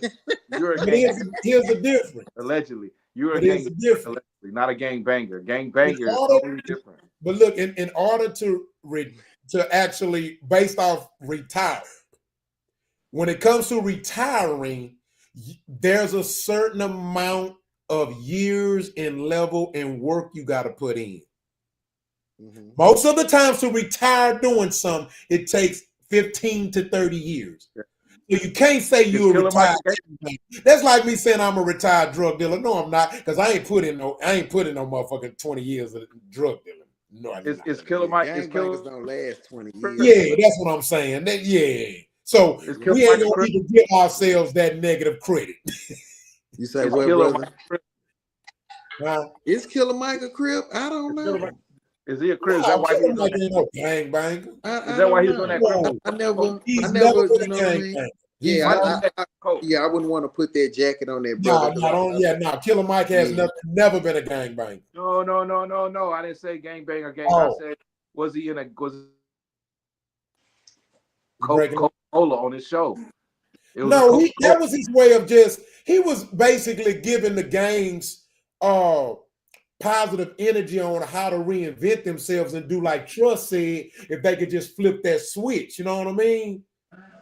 And just do things right. Because what he was saying was, he was like, okay, my grandpa used to tell me this. He say it's even the right way to do wrong. So, for example, he was saying the Hell's Angels, they did a lot of wrong, but they did wrong right. They branded that shit. They did. They legally branded that shit. You know what I'm saying? So he was just using that to help. Basically, he was trying to do what Trust said they should do if they flip the switch. Like, y'all ain't gonna do the shit the right way. You're gonna do wrong, you get right, and then maybe you can come out of that wrong. Yeah, for sure. You know what I'm saying? So that's why he did that, King, which was very genius to me too. And they ain't did nothing with it. He paid for the trademark and everything. They ain't do shit with that. You don't see no goddamn nowhere. Them niggas, we love you, Killer Mike, but Robin is a little bit more. The money come quicker. You know, John Bryan said something that was real, and he said the problem with the black community is that we have been so embedded in thug culture, which is black culture, because it then leaked into black culture. He said that the reason why a lot of us don't succeed in business is because we have a drug dealer's mentality. He said, what a drug dealer do? They get it and they flip it. Turn 1,000 into 2,000. He said, we go into business with that mindset even if we ain't never been a drug dealer, because it's embedded in us. He said, because if we wasn't a drug dealer, our daddy was. If our daddy wasn't a drug dealer, our cousin was, our brother was. So it didn't leak into our bloodstream, our mental bloodstream. And because he say, man, he said, you think Walmart doubling their money? Nah, Walmart not doubling. If they make 10 cents if they invest $1 and make $1.10, they say, good job. Shit. Yeah. Because you know why? They made their money back and then some. Mm-hmm. And they willing to work hard to increase it. Now they work on increasing profits, but they don't rush getting to the promised land. Mm-hmm. They don't be like, damn, man, I ain't making enough money. You know what I'm saying? That's another reason that hurts us, is because like we go into come on, tell the truth. Y'all know y'all gonna feel me. How many times have y'all attempted to support a black business and the food either way too high or the clothes is way too high? And you like, shit, I'm gonna buy this shirt one time. I just said I ain't buying this motherfucker again. That's what I was saying. I don't want to come to your restaurant and pay $40 for parking, and then an additional $20 to get in, and then an additional $60 for waffles with mashed potatoes with macaroni and cheese stuffed with turkey stuffed with a crispy rib with a steak margarita on the side with flames and sparkles coming out of it. I don't want to all of that. And 22% gratuity. with one person at the table. Gratuity is supposed to be 4, I'd say 6 or more. Not a black-owned restaurant. 22 in Atlanta, 22%. One time I went to a restaurant and it was 24% gratuity. What the fuck? I ain't even sat down yet. And that's what I'm saying. We could go to the same type of restaurant, a white establishment or a Greek establishment or something like that, the same parking lot, the same building, and all we'll get charged is whatever we ate or drank at that place. That's it. And then they'll try to blame and say, oh, you just don't want to support black thing. Oh, you just a broke. Oh, you just a brokey. No, I'm not a fucking brokey. They love that. Even if I have $1 million, I'm still gonna go to fucking Wendy's or Dairy Queen if I need to. Facts. So we gonna do this. Gonna be the last one, and man, the time would be so perfect. This is gonna be the perfect segue to what you just explained, King, which was some more jewels. So check this out. We got friends out here this day that don't post shit. How many friends you know never post nothing you did, nigga? That you grow with. Thank you. I got the same shit. I got a friend with that right now. Don't do shit. I'm taking them niggas with me. Hell no. You gonna stay right there, nigga, when I go. You don't show the same love I show. And we got friends out here this day that don't post shit. How many friends you know never post nothing you did? Oh man, this conversation was. I was talking to Trust today, King, and it's crazy. So first, I'm gonna say this to anybody out there that's doing this thing: please stop putting so much energy into or emotion into or why your people that you think should support you don't. Let's say that first. I want to make that clear, right? Thank you. They don't owe you nothing. No, they don't. Right. So let's make that clear. You can't make nobody support you, and you shouldn't. So I want to make it clear because I don't run off emotion. You know what I mean? But also, and this is where the person that's not getting that support from the people that you see supporting everything else, this is where we have to also remove emotion, right? Because we can be one-sided with our emotion too, right? So just like you shouldn't get emotional or look at it from an emotional standpoint is why they don't support me. They support everybody else and people they don't know, and they support the famous people. They done shared 55 Kendrick Lamar posts. They done shared 55 Drake posts. They done shared 55. They like all of Beyonce pictures and stuff like that in music, right? So with that being said, let me say this. You also gotta keep that same energy when it comes to you using your emotional side by putting up with their motherfucking shit. See what I mean? See, we won't let go of them out of love because they don't support us. But we'll get emotional out of love because they don't support us. Guess what? Don't you ever heard that about the double-edged sword? I'ma still love you, but it's fuck you. And I done even did experiments. I done shared a person who doing something. Boom, boom, boom, boom, boom, boom, boom, boom, months on months. And then I can go into theirs. And not only did they never post me or share me. They'll post other people, share other people shit. Oh yeah, go to my girl this, my girl rest, go to my boy club, and you be like, damn, I've been knowing this motherfucker all my life. Or damn, this my motherfucking first cousin, dog. That shit ain't that crazy? Mm-hmm. So here's what I have to say to people.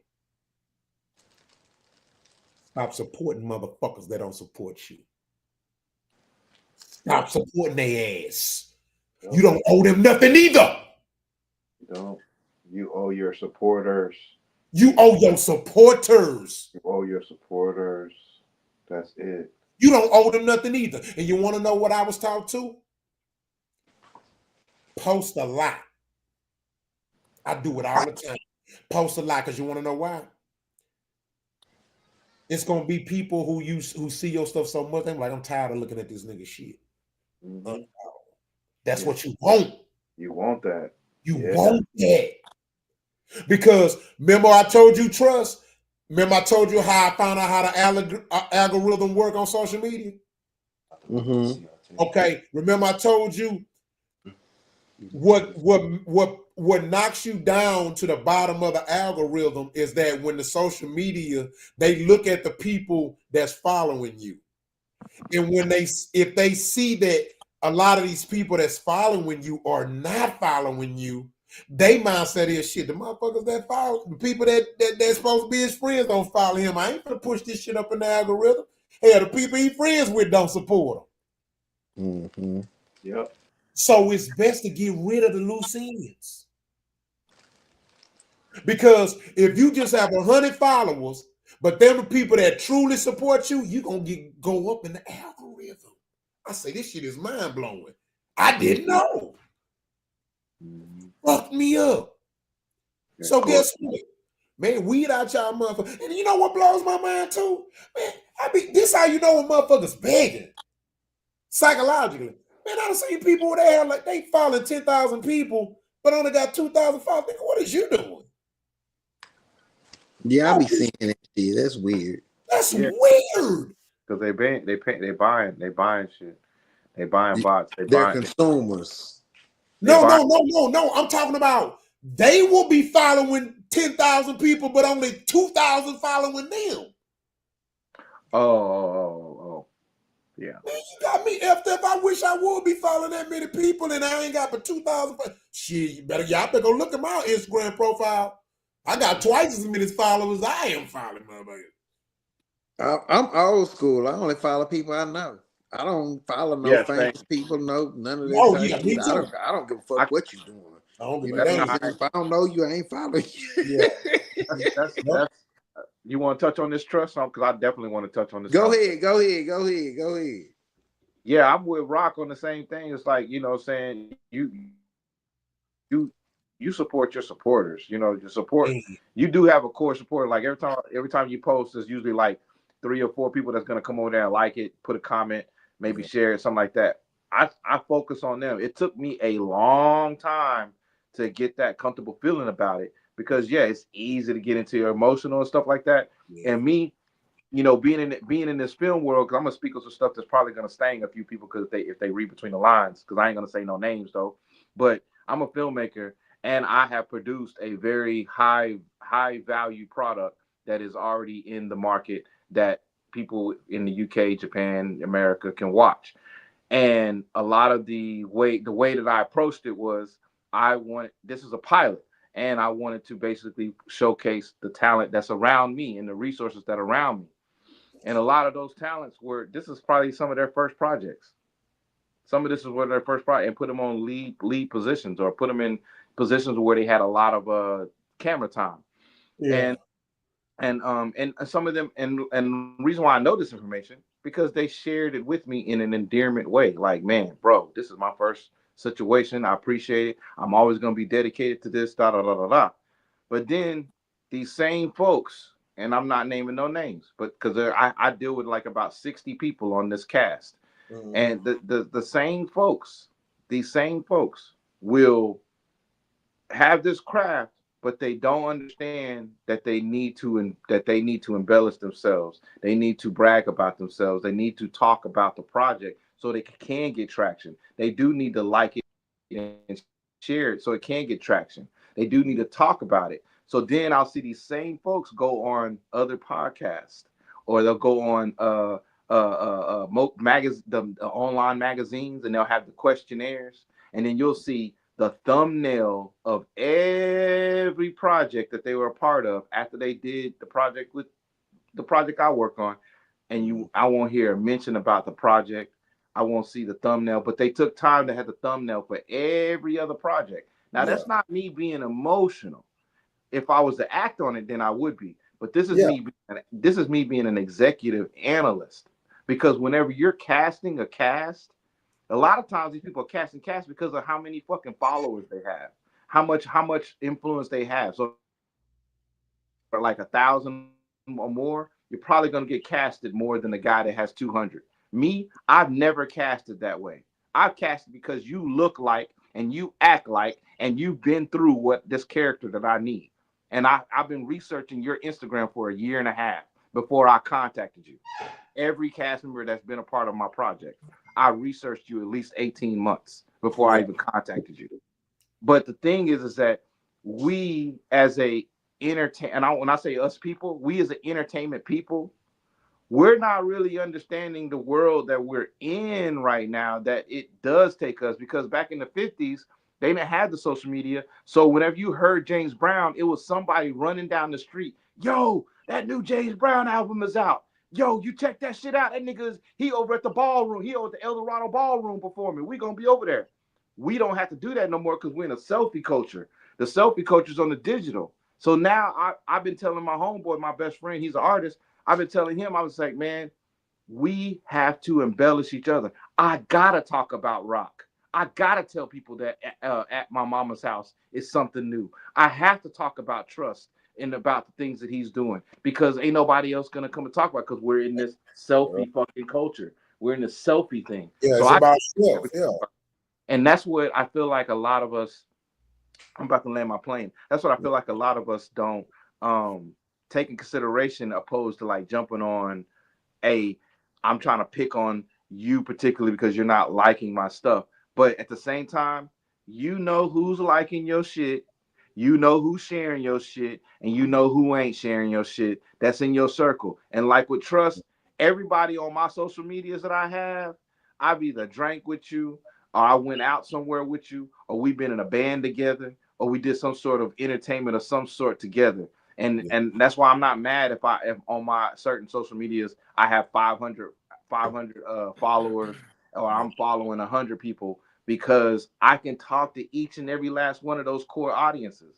They're here for me. I'm not buying audience, and I got 16,000, but only 200 of them are really into what I do. Yeah.